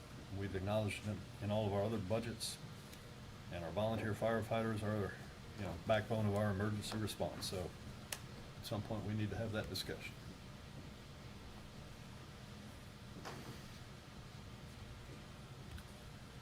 Okay, well, nothing has been presented, so, I mean, I hear you. And in order to do that, I think the best way to do it is probably through CARFA, but we don't have 100% membership in CARFA right now, which we don't have a unified. Whatever we do, we would do it, you know, comparable across the board, so we could hear from Kerr. And so you're speaking on behalf of whom? I'm just talking about a need that, I'm not sure, obviously it's on behalf of the volunteer fire departments, but. Okay. I've I'm just always, saying Let's their tap the expenses are going brakes. up. Let's stop at the stoplight, Yep. start over. We all recognize that the volunteer fire departments are the backbone of our emergency management system, along with the sheriff's office. Absolutely. I don't mean to detract from the sheriff's office. Well, no. He's already had his say, and we'll No, continue to hear from him. I'm not We have done more to yet, talk Rich. about the sheriff's office. Absolutely. I But appreciate the that. point being, when it comes to public safety, Yeah. we always look to the sheriff's office first, Sure. and then we have our volunteer fire departments. Yep. And I may not be politically correct in the terminology I'm about to use, but our volunteer fire departments are not playing well with each other right now. And we do not have a unified voice Yep. for the fire departments. So when someone speaks to me about fire departments, if you speak to me, I'm assuming you speak to me for Center Point Well, Volunteer Fire Department, because that's where you I'm just belong. speaking in general, but I mean, I'm no longer the liaison, so I'm not speaking on that behalf. But we've heard from the sheriff. I think You- our You've got a liaison's lot of been pretty insurance good. increases and fuel increases in your budget. Yes, Yep, sir. same problem for the VFDs. Employees are seeing those same increases, by the way. Sure, I get that. But the CARFA right now, we're working on trying to get everybody back on the same page. right, and we don't have a liaison anymore with them. Okay. So, and I've always carried the torch for them, whether I was the liaison or not. And the trend has been either 5 to 10%. That's what we've done. Yeah, amongst the departments, I'm surprised not to be hit up already with, hey, we're gonna need more funds. It just seemed to be trying to raise more money on their own to cover either insurance or fuel costs, or go to the ESD. I'm really surprised. And they've done very well. I mean, Oh, yeah. I've been very impressed with all of our volunteer fire departments. I think we're stuttering in the budget process over management-related issues that really need to be addressed outside the budget process. Yeah, that's, to me, that's a But separate issue. But I think in terms of placeholder positions, a lot of times we just put placeholders in the budget. We understand that there is an issue. We understand there is a need. But we don't really know exactly how to deal with that need on a collective basis. And we have not sat down to do it on an individual basis, or have not been able to do it on an individual basis thus far. So while all of this is absolutely relevant and pertinent today and timely, we're still scratching our head a little bit about how do we go forward. Well, I'll just suggest, I agree with Commissioner Harris that we ought to at least have a placeholder in here to give a 5 to 10% increase to all the VFDs across the board. What you got to look at, though, out of the 9, only 4 have used anything. That, Yeah, but they always do. That's just a function of paperwork, and they submit that, and the liaison signs off on it. They will, put it that way. They have No, I incurred, agree. they have I'm- incurred that cost, trust me. It's just, they haven't I've carried the submitted torch and invoices. doubled what we've I know given you them have. since I've been here. I appreciate what you've done. Well, I don't think we're, Anyway, we can't vote on it, but I'm right, saying. we can't vote on it today. And so let me just, make an appeal, not only to the public, but to the volunteer fire departments, is let's get together and cooperate so that we can sit down and do the important work for the people of this county that need to be done out there in terms of emergency management.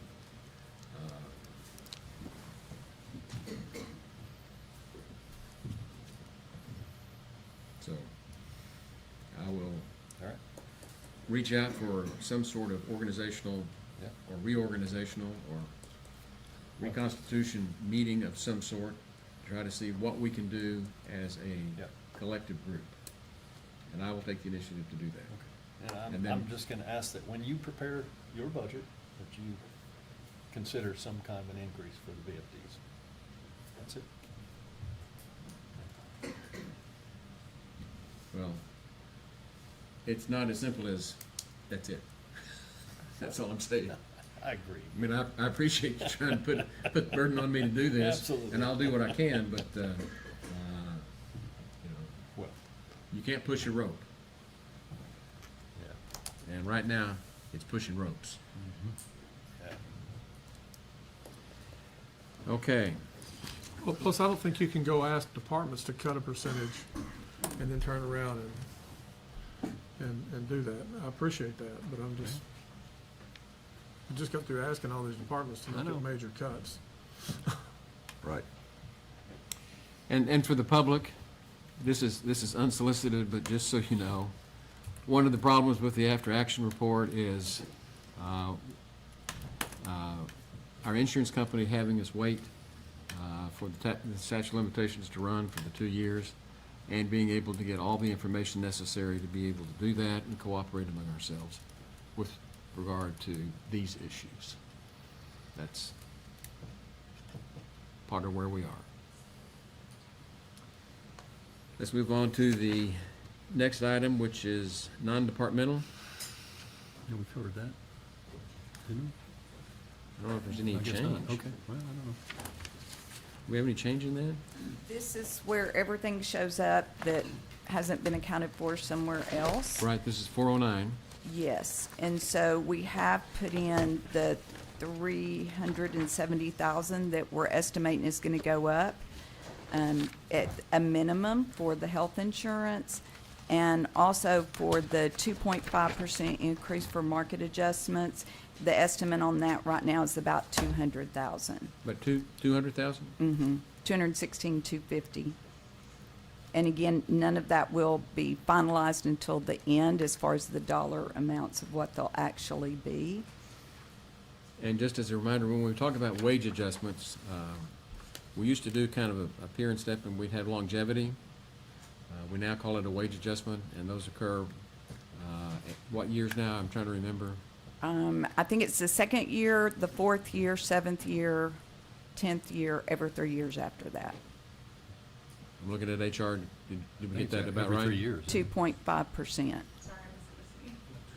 The Second market year? adjustment, 2.5%, years 2, 4, 7, Say and what? 3 years after that. And then 3 years, every 3 years? Yeah, 2, 1, and every year after that. Okay.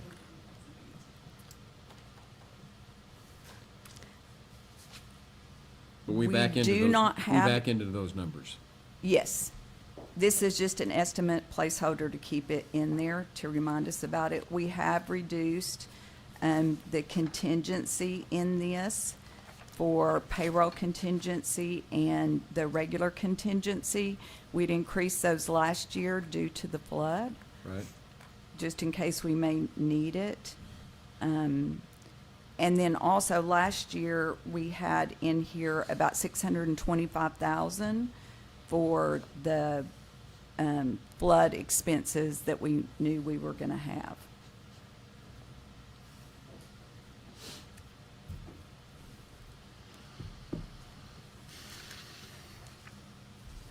Any other questions on non-departmental?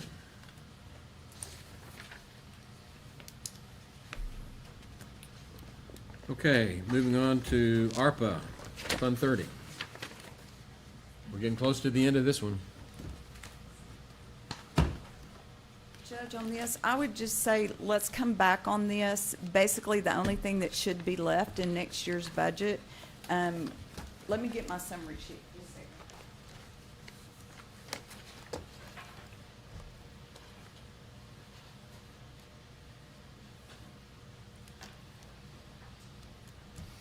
Yeah. So at the end of next year, if you want to look at your summary sheet, we think there's about 218,000 that we're going to be bringing forward in fund balance.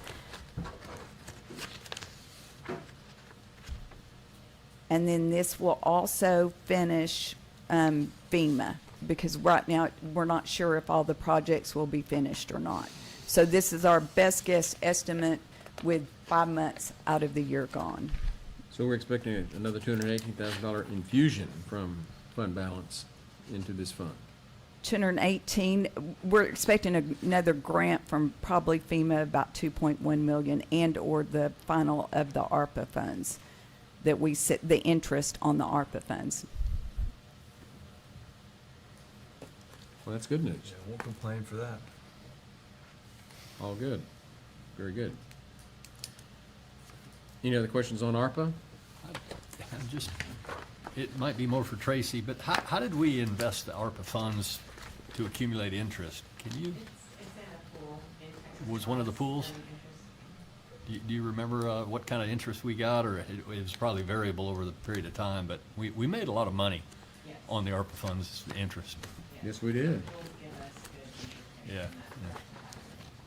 All right, well, thank you, good job. I mean, I probably get stoned for saying this, but accepting that the ARPA funds is one of the smartest things that we've done in the last several years. Well, Remember those battles? lots of issues about them, but anyway. Well, but As long as we had the money, it actually We paid us dodged to off. delay some of the expenditure thereof. yeah, we dodged all the pitfalls. Yeah. Right. Agreed. So, Yeah. I agree. okay. So you're up here on capital projects, Yes, and that's gonna be Fund 16. yes. And if it's easier, these next few ones may be easier just to look at your summary. The only capital project that we have left that's still open is from the Spectrum Capital contribution. So we did put in the new sign, and after that was done, there's about almost $19,000 left in there that can only be spent for the Hill Country Youth Event Center. So that's what we've got budgeted. That'll be the fund balance projected to come forward. Okay. Any other questions on capital projects? Looks good. Move on to permanent improvements. Yes, that's Fund 70. Again, this is pretty standard. We think that there's gonna be about 30,000 in fund balance coming forward, and we're projecting to spend 9,500 of that. Okay. And if anybody knows of any improvements that need to be done, let us know, because that's just kind of a blanket. Okay. Moving on to Centerpoint wastewater.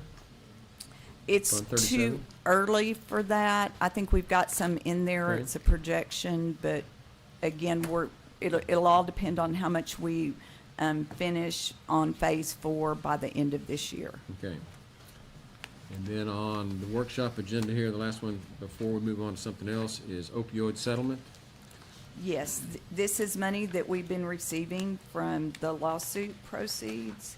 And so we put it in there for the full amount, and we're still looking for projects. It's Fund 79. Everybody take a look at that.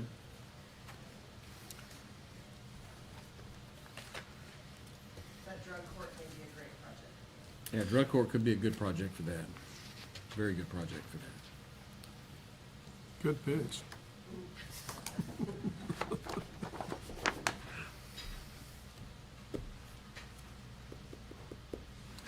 Okay.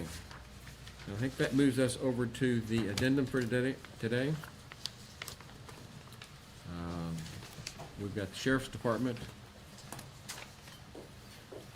Department 560, and then next we've got the Sheriff's Office grants to be discussed here, and that's Fund 76.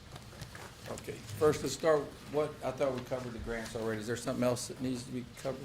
No, it's just on, I'm just telling you, Okay. this is an amended agenda, so. Okay. All right. Are you doing grants then, or? No, we already did, I think they're gone, Rich. So we're going to I think we're at Fund vehicles, right? 560s? Yeah, so, well, I've already read over my line items, right? Today, we're gonna talk about reclassifications and additional employees. Wherever you want to start. Okay. I think I already have this. I think we do. We're gonna start with my Senate bill request.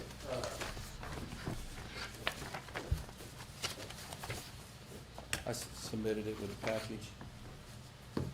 Just kind of briefly to go over this, it's the same as last year. Basically, the stipends, if y'all see on there on page 1, on page 2, it's our part-time civil deputy, that seems to be working really, really good. Had an employee that retired, held out, and came back. My senior civil deputy will be probably retiring this year, so we actually had a new person that's young and interested in it. We were able to hire them, and they're in training, so things look better on that side. The others, for the other part of our in-car computers, and the other one's a GeoMH scanner. This will pay the second half. The good thing is that will go away next year. We're hoping the in-car computers for $40,000 goes away on that, but that's kind of, and then I have one reclassification that I'm going to start with next. But hey, I wanted to set the stage with y'all before we get into this.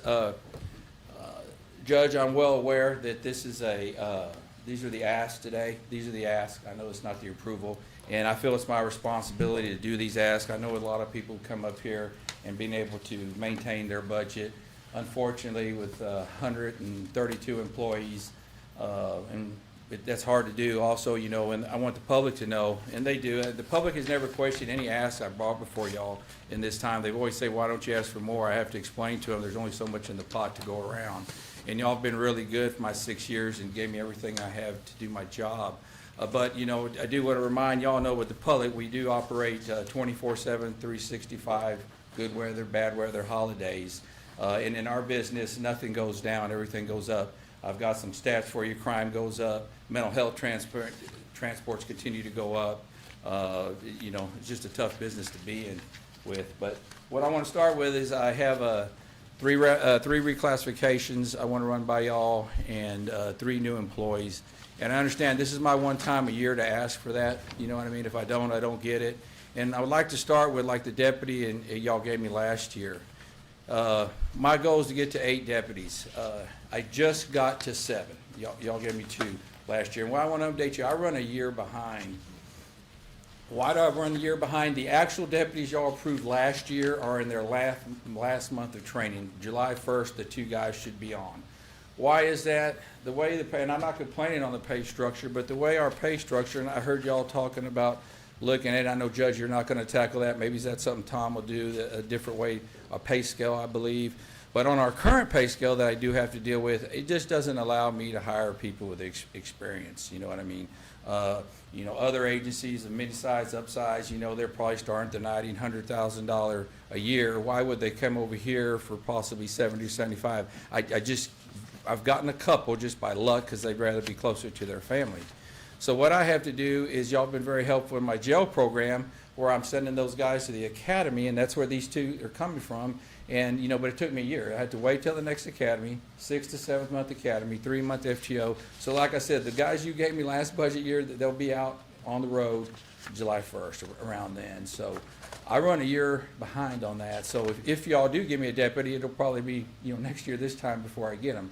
I feel 8 is a good number to help keep this county safe. In addition to that, I'm going to tell you when I get in there, there's additional duties these guys got. Some of them aren't just deputies, they're hostage negotiators. They're on their SRT team. Now my new water rescue team we have. We don't have a boat, but it's coming. But, you know, there's just, you know, we got a grant for that. But anyway, I'll get into the kind of the meat and potatoes. I'll just kind of set the stage. One of the first one is I'm looking for a reclassification of an investigator to a lieutenant. Let me find that. Y'all, hopefully y'all have those sheets up there.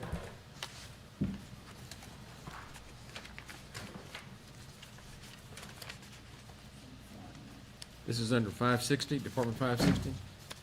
Well, I don't know what it's under reclassification. What would that be, Tammy? Do you know? 560 is where it's at. Okay, 560. This one here is, I'm asking to be paid for out of Senate bill funds, which I think people argue is that taxpayer money or not. I guess at some point it is. But I'm asking to direct some of these funds to that. And let me explain what this deputy does. He's been here about 2 years now. I've got some young guys. I brought him in from Amarillo. I was able to get him. But the responsibilities of this position have expanded significantly beyond those of a traditional investigator. In addition to conducting complex investigations, this individual has assumed a leadership role in coordinating multi-agency operations and overseeing task force activities. These duties now reflect a level of command, accountability, and operational oversight consistent with task force commander serving in a lieutenant capacity.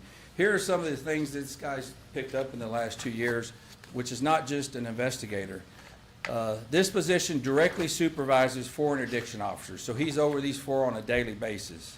In addition to that, he oversees a task force of 10 interdiction officers, including 8 counties and 1 police department.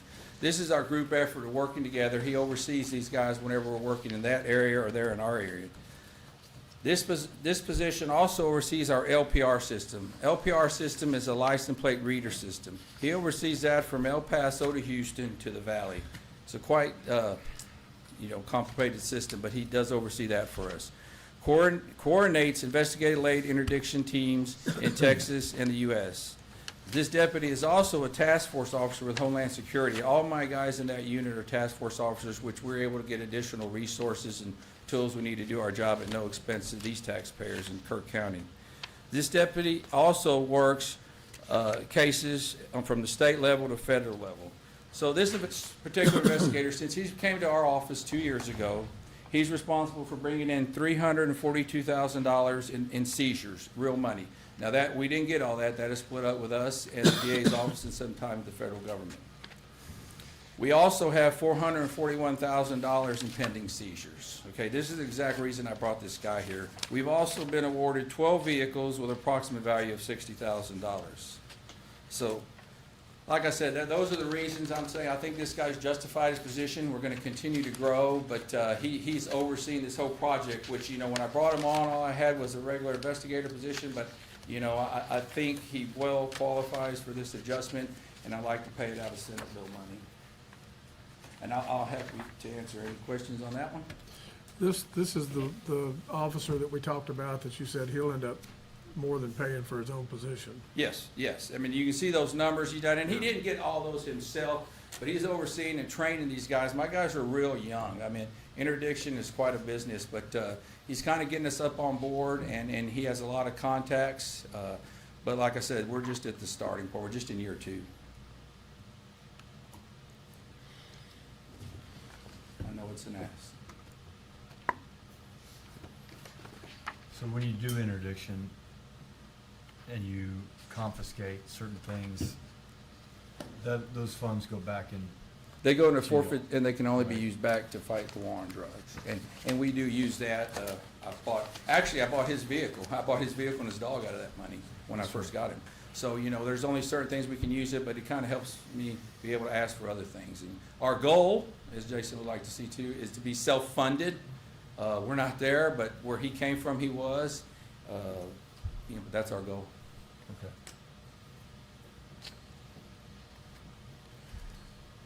Okay, let me see where my note is on this one here. And this comes out of Senate Bill 22 money? That's what I'm It's not asking out of for our y'all's budget. permission to be able to do that. Okay. What's the total Senate Bill 22? amount that? $500,000 for us, we're 50,000 or more, and then I heard, I think it was you, Heather, that spoke about it. You know, I stay in constant contact with Senator Flores. Yeah. Nothing, as we know, is forever, but he has assured me, I mean, if I had to put 10 years, I mean, the money's there. Yeah. It would be quite hard to pull it. I mean, we're very fortunate. We just barely, you know, get the threshold when poor Kendall County, I think it's bigger, you know, they only get 275. Do you know what it is, Jason? They don't qualify for No, that. their total county population's under 50,000 still. And that amount, is I it mean, 275? As busy as they seem, but. Yeah. So we hit it at 51,000, so we're just. So we are We're just barely over the. so fortunate, and those funds are, we're very fortunate. Like I said, I think it'll continue for as long as I'm here. That's what I've always heard as well. It'll almost have to, because a lot It of ha- yeah. a lot of sheriff departments down in different parts of the state, Dependent on it. that's it, yeah. You know, and I think it'll stay the same for our Yeah. attorneys, you know, prosecutor's office. Do what? and- Prosecutors Oh, office, yeah. keeping good attorneys. Yeah, it's Right. it's been life-saving for us. And I guess, Sheriff, I'm asking also because the letter you just handed out, you're only asking for a funding request of 294, so versus the 500, I mean, where? The other one what goes about the rest towards of the the money? salaries. You know, when y'all Kinda gave. across the 25 board, Well, everybody, yeah, I mean, I don't know how, Tanya can explain how she splits up, but, you know, that was when y'all were given the 25% adjustment, which was a Yeah. lifesaver. You know, that, you know, we talk about the benefits, and I want to talk a bit about that for the employees part. And Commissioner Holt, your $60,000 to $70,000 employee, they're way under that I have. I mean, I do have some of the commissioners that make more than that. So, you know, I don't know where those employees at, those might be in mid-level, but, you know, most of mine are probably in that $40,000, $45,000 range, which makes a good difference. One of the things I was able to sell at first was our benefits, but remember, when I'm dealing with 18 to 25-year-olds, they could care less. They want to know what's on that check every 2 weeks, and that's just the way it is. When y'all gave us the 25% adjustment, that really put us on the map. We've since kind of peaked out, falling back, but I mean, you know, we'll address that later. This isn't the year to address that. We're in good shape. We are full. We continue to stay, but it's really hard recruiting, but it's my jail system where I'm taking these jailers and making them to deputies and, you know, staying here. But back on the insurance, I know y'all got a hard decision to make, really hard. I'm very fortunate, you know, retiring from the state of Texas, my insurance is paid for life. You know what I mean? I'm double insured. I mean, this doesn't apply to me, but it applies to my staff, especially if there's no COLA that's giving. I mean, I don't have to tell y'all got to make the hard decision, not me, but, you know, that's just really tough. I really look at you, look deep down in there. If you have to take some stuff from me, I understand. But I think that's probably most important overall is these employees' insurance. But on from there I have 2 other reclassifications. And really, I call them reclassifications, but really, I think these are true job descriptions. The first one I'm going to start with is my, if you'll look at my request, says request for job title reclassification from telecommunications supervisor, okay, that's what she is today, to a public safety telecommunications administrator. And I'm going to explain why to y'all, why I'm asking this request. I'm going to read y'all some notes and then I'm going to talk about it.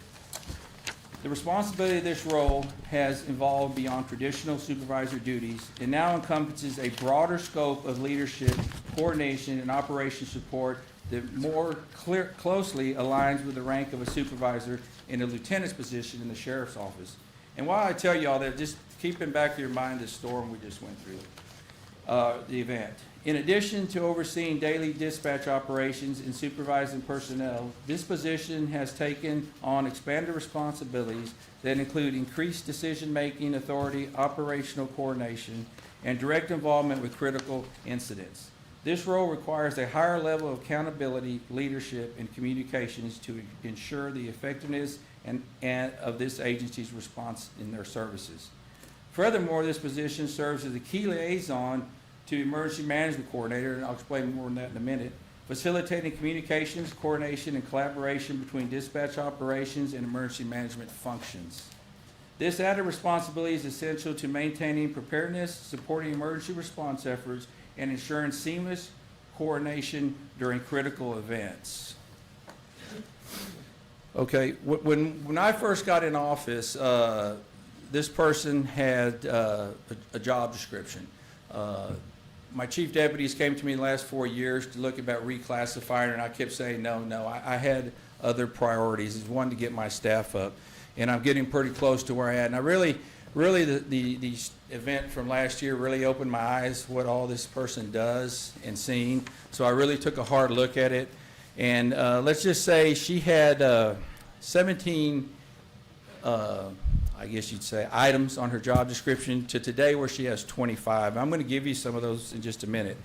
But one of the ones is this person is a TAC, not Texas Association of Counties. It's a terminal agency coordinator. This role is evolved into a critical cross-function position encompassing administrative, security, and compliance responsibilities.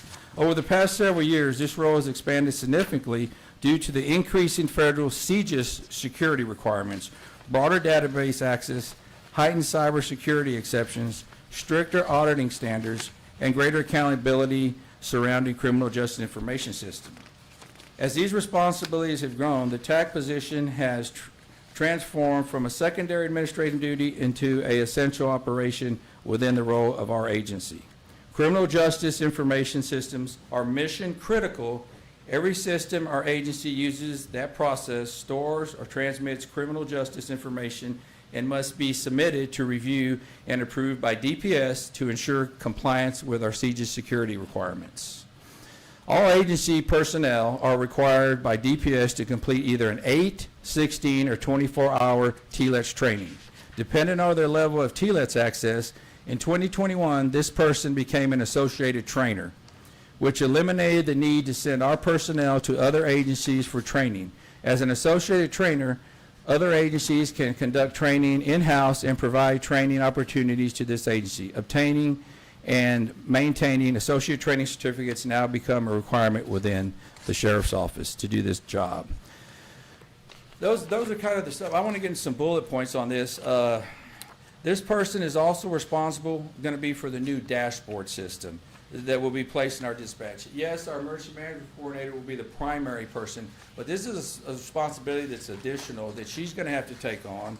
And not only that, but she's going to have to teach her staff. As you know, we are 24/7. You know, Shorey, and I'm sure we'll get a hold of him, but this is a very big detail to be taken on. So with that said, that's kind of some of the reasons. I mean, this certain person was very, very helpful during the storm. Had to, transition all the take. The big question was that everybody wanted the timeline. She spent months doing this timeline. But, I've really seen, her position grow since I've been in office, and that's why I asked you to consider reclassifying her. I'll be happy for any questions. Has there been any turnover after this last year? No, within but the y'all department? did give me 2 positions, and they have been very hard to fill. We did fill one of them. And we're in the process of the other one. We just went through several. It's finding the right people. We didn't lose anybody we had, thank That's God. surprising. But kind of in the spotlight, that's a lot of stress and pressure. But they do a great job. I still stand up. They did a great job that morning. I get asked by Shorey, he had made the comment to me several times about who the number 2 is. And I've explained to him that a county this size normally doesn't have a number 2. That's not typical, but number 2 in actuality is going to be the sheriff's department. And so when you're looking at this reclassification, I think that helps secure what we're doing for me. Yes, sir. This person did a great in our in-between time frame. She took on a lot of responsibility in that. And, I'm going to be honest with you, Commissioner Jones, we're lucky to have a number 1. You know what I mean? But we have a number 1. And number 2 would be great. I know y'all have to work on that. But obviously we're in the spotlight. And, but I think. I'm not sure we ever classify somebody as number 2 as much as knowing that other dashboard is down there. Right. Correct. And it needs 24/7 20 attention. yes. That was one of the reasons we had to put it there. Yes. Yeah. Was to assure that we had somebody on that 24/7 and somebody trained to operate. Exactly, which you'll have to pass it down to all her communication operators. I mean, that is a big responsibility. It worries me. But this is one we would have to pay for out of our budget. Yes, yes, It's the not two, Senate the Bill two next 22. that's one and one more would come out of the regular funds. Let's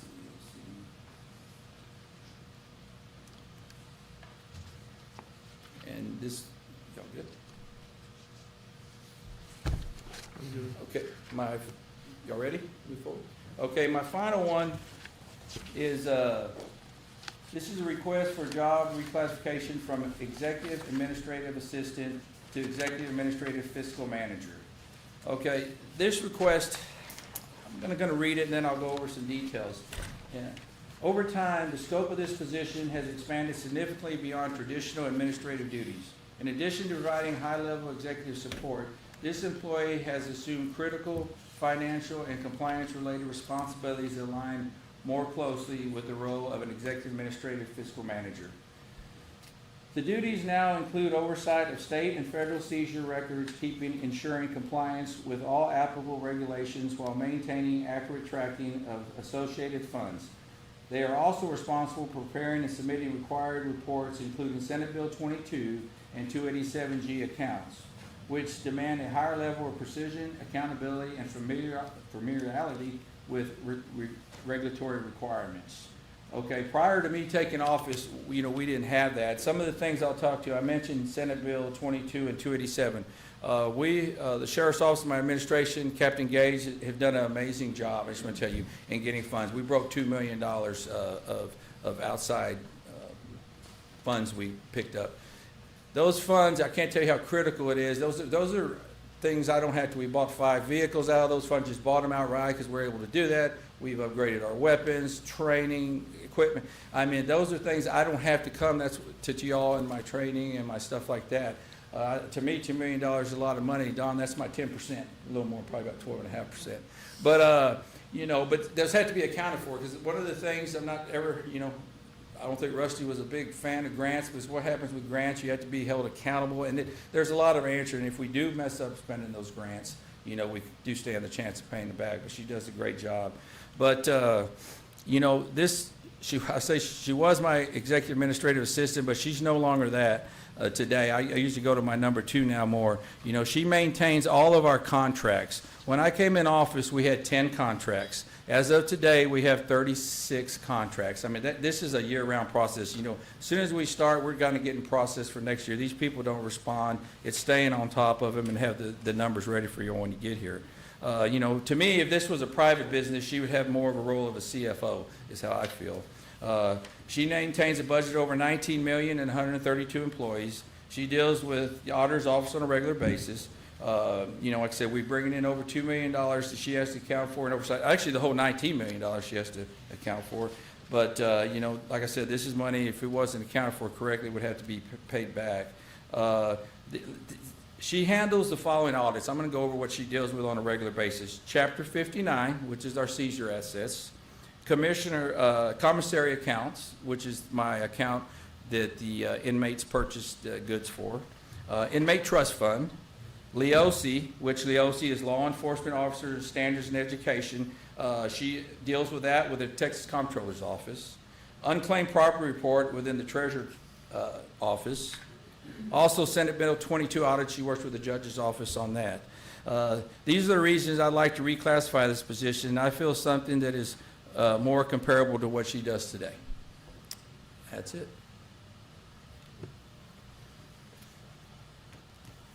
Questions?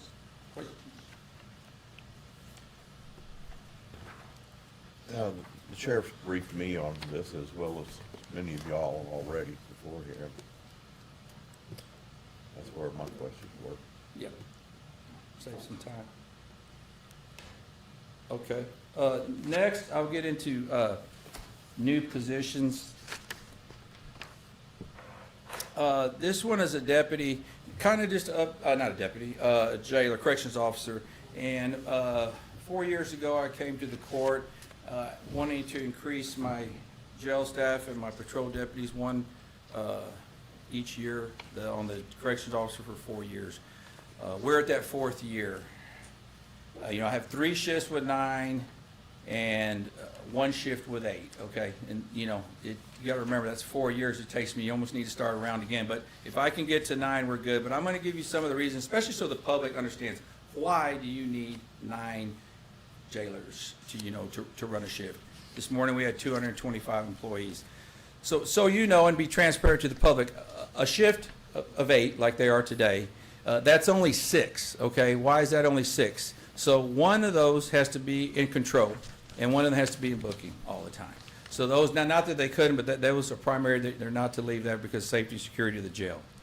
On weekends, one of the person, the 8's pulled off to work in the kitchen. You know, we have kitchen staff during the week, but not on weekends. So now you're down to 5, okay? So we are also transparent. The Texas jail standard says it's 1 inmate to every 48 prisoners. So it's easy to do the math. That's in a perfect world. Everything's going fine. You don't have nothing else. So when I say that, here's what some of the things that come into effect when we're you know, and we do have the out-of-county housing. We can start. I don't really think that hurts us that much. I mean, but several things come into play when I say 1 to 48. Okay, that's not accounting for sick time, vacation time, which is we're at the worst time of that year. I understand all these are young and they got family they want to take off, and training. It also doesn't count doctor's appointment, hospital stays, or courthouse hearings like we're having today. We broke a record here last month. We had 4 people in the hospital. Okay, that is horrible, man. You know, there's 1 or 2 we can handle all day long. We'll call additional personnel, you know, but, you know, when you start going to San Antonio, I've had up to 3, you know, we got to go outside. Remember, 8, or whether it be 8 or 9, I mean, I still got to maintain the 1 to 48. I still got to deal with sick leave. I still got to deal with all these things, but we'll have to call other people. So like I said, in a perfect world, 8's fine. You know, they also have to work the floor, but also in that 8 is one of the supervisors who, you know, I think that supervisor needs to be supervising. Unfortunately, I've had my share of in-custody deaths. Those aren't good to happen. So when I say a person, just a regular person inmate needs to be checked every 30 minutes, okay, times 225. If you have suicidal incidents, that's every 15 minutes.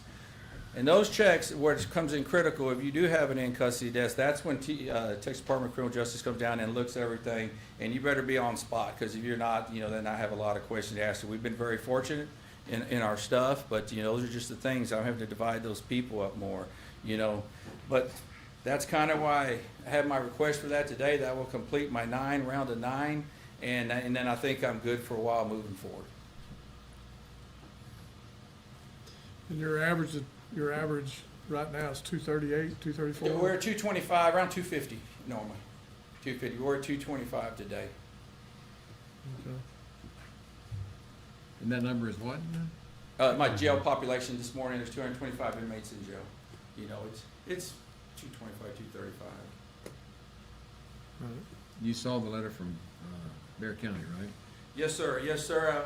And we're going to talk about that sometime. But I don't waste no time with them. I lose them. I mean, I'm already in negotiation with Hayes County and some other places. You know, we're always shaking the bushes. Well, you and I have not had a chance to talk, but when we need to. I know. Commissioner Moody brought this to my attention as a heads up at the ACOG meeting this past week. I'm ready to. I indicated to him that whether it was $100 a day or at reduced rates of $85 a day, it was not sustainable. I understand. I think you and I are on the same page with that. Oh, yes, sir. I'm ready to email them.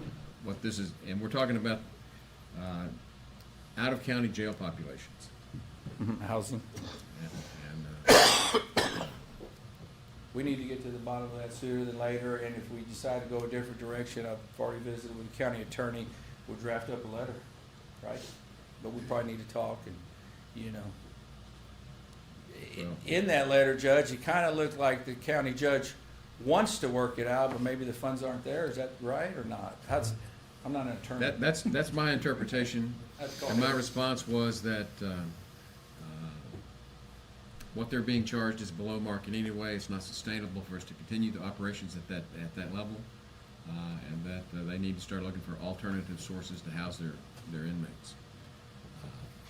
But you know me, I'm a little indirect about these things. Sometimes it's good. Told him what I really thought.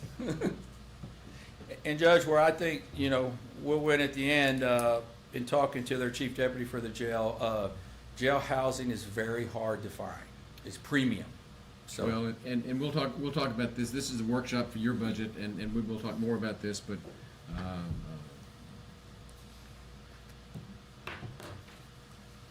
going forward. We'll talk more about it going forward. Just out of curiosity, of our 250 on average on hand count, what percentage is from Bear County? oh. Right now? Very high, Yeah. very high percentage right now. Yeah, I got that. I knew you would ask that, Commissioner Hope. Give me 1 minute. How would you know you would ask that? Yeah, I just knew it. Smart guy, that's why. I knew it would, and I had that on top Actually, I of my- didn't pregame this at all with you, so I'm making you dig. Sorry. Oh, hold on, where's my brain? Out of county housing was 83, but I knew you would ask specifically for Bear County. Always be prepared, right? 65. 65. Thank you. There are other options, you know, be happy to look into them. If we lose them, we lose them. Yeah, but they have dropped down considerably the last couple of months, so they're just Well, bringing it back. when the court tabled that, I watched it, it was item 89 on there, they tabled it. I think it shocked them, and then I'm like, oh God, we got problems. And I don't think they're kind of getting along right now, so they started pulling, we're down to like 23. So that's when I said, hey, I got with my jail administrator, we got to go find some new business, and that's when we contacted Hays County. Well, and that's kind of a sub part of what we're doing in the budget process. That has to do with revenues that we could Yes. possibly make off of housing out-of-county inmates. But that's not really part of the ask. No, correct, sir. Today. Just to be transparent. Just try to stay on topic with our workshop. Sure. But this will be it will be an issue. Mhm. And I'm confident that this is something that we can manage successfully. Yes, sir.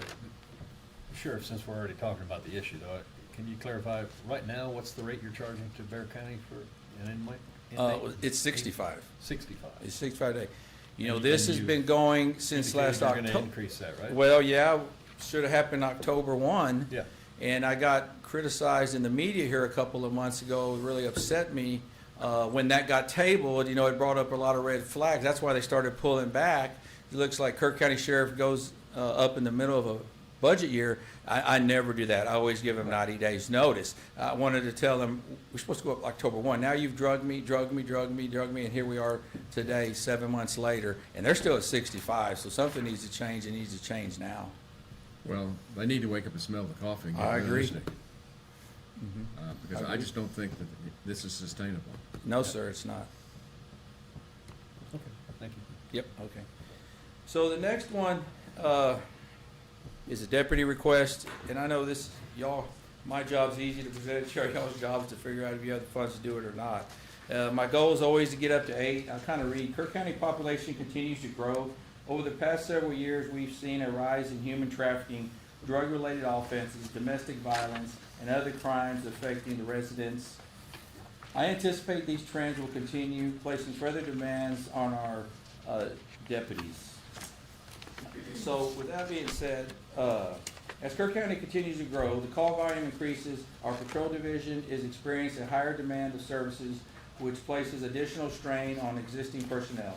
The addition of another patrol deputy is necessary to maintain appropriate response time, ensure adequate coverage across the county, and support proactive law enforcement efforts. These positions would enhance our ability to respond to emergency calls for service, conduct routine patrols, and provide a visible law enforcement presence throughout our community. Increasing patrol staffing will also help reduce overtime costs associated with coverage gaps and improve overall officer safety by ensuring sufficient backup availability. Currently, we operate 4 shifts with 7 deputies on each shift. It is especially challenging when staff are required to return after additional shifts after working 12-hour assignments, which can impact morale, fatigue levels, and operation readiness. The addition of this position will directly support our mission to provide effective, timely, and professional law enforcement services to the citizens in Kerr County. It will also put the Sheriff's Office one step closer to be fully staffed, improving our overall operation readiness and long-term staffing. As sheriff, I I am committed to keeping our community safe. However, I cannot do it without adequate staff and support. This request is critical steps towards strengthening our law enforcement efforts, operation, improving working conditions for our personnel. My long-term goal is to add these 3 more deputies, this one would be 4, 1 person over the next 3 years. So with that said, a few notes I have is I just did an update as of midnight last night. So this time last year, we had 11,718, it's called CFS, calls for service. As of midnight, we had 14,407. So I'm already up 2,689 calls with 5 months to go. Our mental health transports, you know, I broke a record last year at 287. You know, that's almost one day. I mean, that's anywhere from 4 to 12 hours, depending on if they go to San Antonio, we're lucky. If they go to Houston, you know, we're not lucky. And another thing, like I mentioned earlier, our deputies continue to pick up extra duties. Like I said, I told you all you know, some of them are drone operators, some are SRT members, negotiators, now our water rescue team. We continue to put more demand on them. And then I'll finalize with this, which I haven't been able to get nowhere. We'll talk about Ingram PD briefly. I know it's a waste of time. But we continue to take care of the city of Ingram at no cost. I mean, we can debate that. I guess they say taxes pay for that. The update on the city of Ingram, I have not met the chief. He's probably been here 3 months. I did meet the prior 7 chiefs. But in addition to that, they had 4 for a while. Now they're down to 3, a chief and two guys. But what I want the community to know, Judge, you're probably going to get a call or something, is, you know, when they had 3, they all worked days. I mean, that's quite interesting. I give up on this battle. I'm just going to ask you all for more deputies. You know, I guess nobody can work nights and weekends. I don't understand that. But anyway, so they do have 3 today, a chief that works during the day, 1 patrolman that works during the week, 7P to 7A. So we continue to be nice and handle calls for them. And that's all I have to say. Some things never change. No, I give up. That's the first thing I give up on. Maybe they didn't let you meet the new chief because the last 7 did meet you. Well, I usually have a little talk with them, but, you know, my expectations anyway. I mean, when I got here, there was 8 with almost $800,000 budget. I don't know what it is now. They're down to 4, but have 3. But we'll continue to answer the calls and keep the community safe. Does that increase the calls you've had up to this point, 200 and something thousand? I mean, 2,000 something extra calls? Mm-hmm. Is that primarily because of the 4th? You know, a lot of it could, you know, to be honest with you, it might not be a good number, you know. Yeah. Okay. Yes. Yeah. But, appreciate, you know, that's one of the things that, I mean, probably the most important thing is the road deputy that's out there. You know, one thing, when people call for deputy, they want them like yesterday, and you know, we're getting good coverage. You know, we kind of judged on response time. How long does it take to get here? Maybe in the city, I don't know, Scott, is the farthest 3 minutes, 5 minutes? What do you think to get to you? You know, the farthest part of the city. I don't know. Oh, in the city? Yeah, in the city. Yeah. Oh, within 5 minutes. To where, you know, we could be 30 minutes, but you know, but we do a good job. We don't get complaints. I haven't anyway. I mean, we do the best we can with what we got. And we don't need a number, but do you get a lot of calls for Ingram? Yes, we do. I will not do their reports. We'll take the initial one and forward it to them. I refuse to do their follow-up investigations. That won't change. We get our share. You know, remember during the week, you know, they work from 7A to 7P. On Friday, Saturday, and Sunday, they work from 12P to 12 midnight. So there's nobody ever, it's just ours, you know, from midnight on you know, and you know, unfortunately, that's when stuff happens, and, you know, we go take care of it. I just feel, and I know I've fought that battle. They don't have to have a police department, but my fight is they do. They do. Then get rid of it. What do you think, Judge?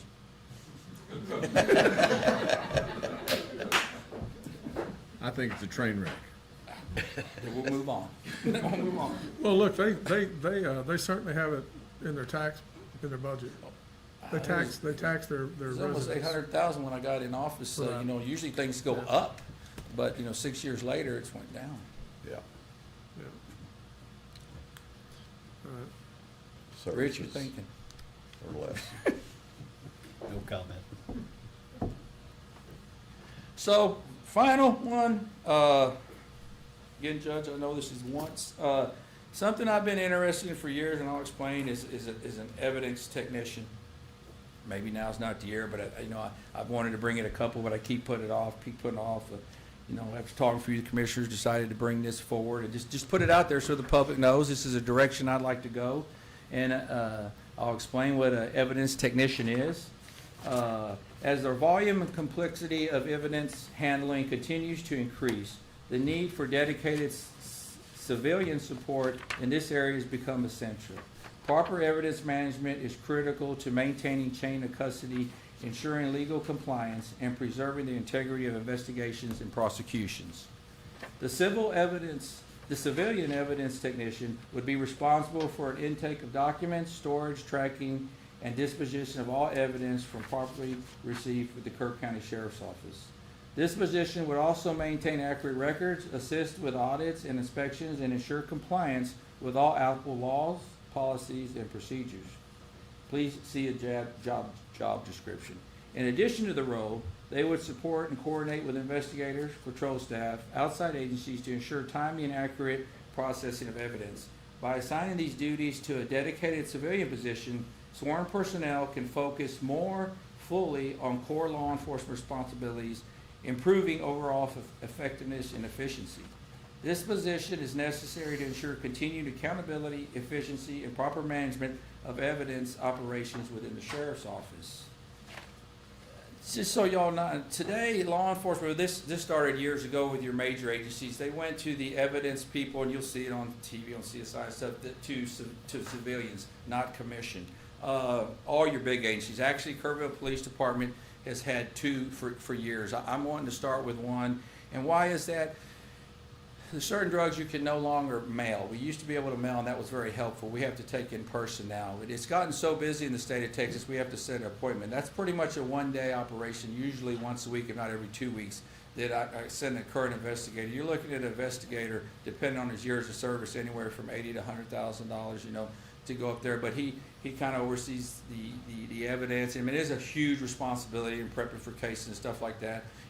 I'm kind of wanting to shift that, with y'all's approval, to a more of a full-time investigator and put a civilian in that position. All they had to do is be trained, process crime scenes, oversee the storage facility, and transport these narcotics or different kind of evidence once a week. So, that's my last request. But right now, you have somebody commissioned that does it? Yeah, I have an investigator. We have, it doesn't have to be. Would they remain in that position? Well, they remain as an investigator, but they probably wouldn't be my primary evidence officer. It would be the civilian and then we would also, and Captain Gage, you might have to help me in some redaction of some records, because we're going to keep this. Can you talk about that real quick on the other responsibility this person has? Please, back here. He has reported better than I do. Yeah, one of the roles with having a civilian or some evidence tech is our redaction of our videos. That'd be our patrol videos, our body worn cameras. We get a tremendous amount of open records requests, and county attorney can attest to that. So, Especially this year. Yeah, especially this year, especially with the flood. So, law firms, even civilians, they file that open records request. It comes in, and so we have to go through and we have to redact that video. So right now, we currently have 1 or 2 guys that do that, and it can spend a lot of time doing that. So you can look at a deputy that's on scene, or 2 deputies that arrive on scene. So they say, hey, for this event, we'd like to look at all the body worn camera or the digital video for this, and it is hours to go through and redact that video. So when we talk about redaction of the video, blurring out things like license plates, any kind of personal information. Also, some of that scenes of where they're at, we have to redact some of that because they may not. So if a deputy goes into the hospital on medical call, so sometimes we have to redact that entire video that's in there because those people are part of what it is. So it's a lot of time and a lot of effort to do that. Now there is some cost to them to do that, but it still takes a lot of time to do that. And and I know Heather can attest to it.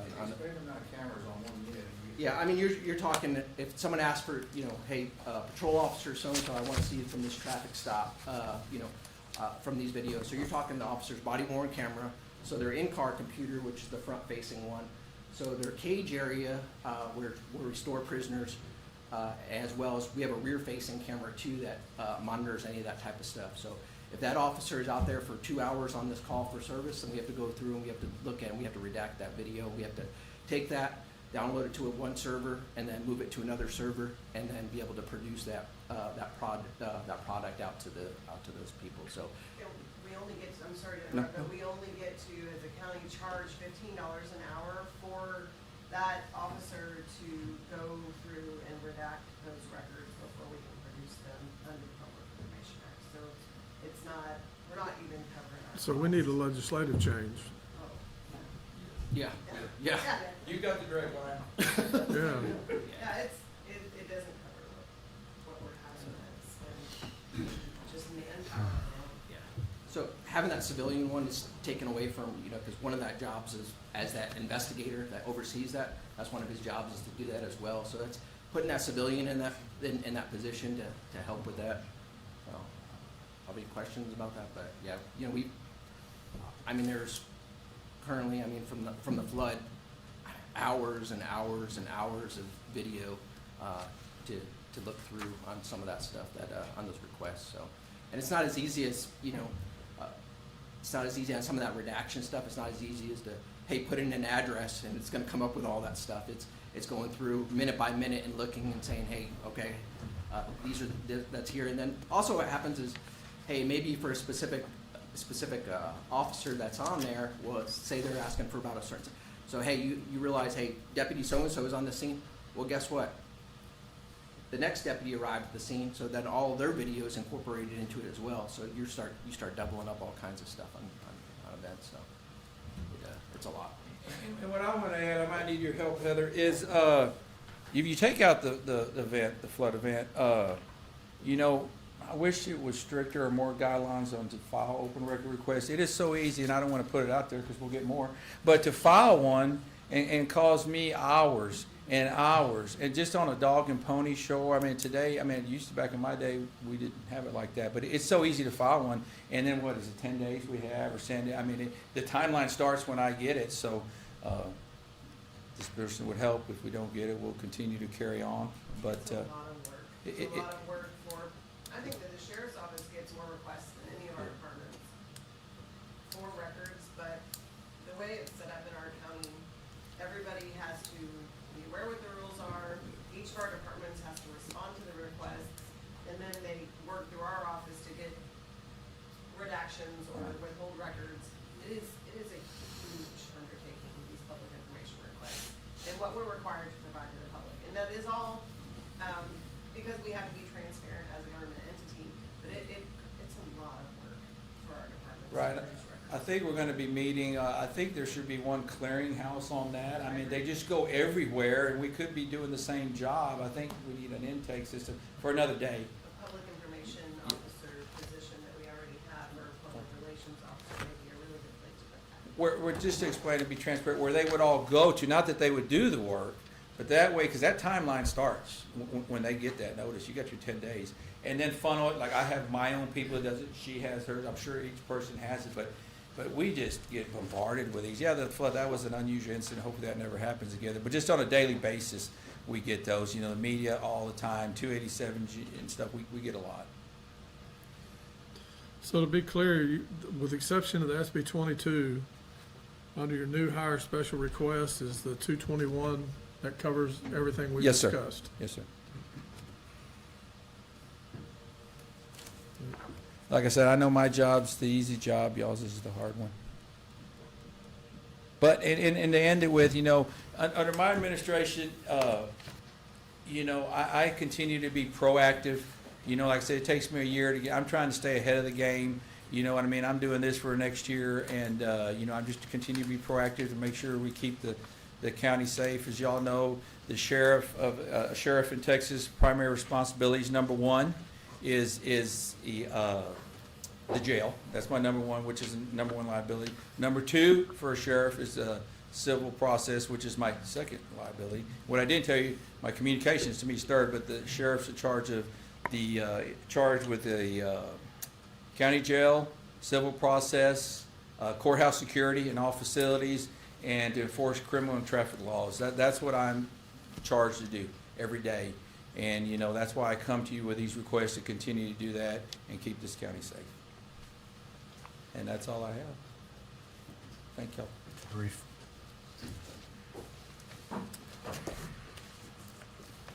Anything else for this workshop?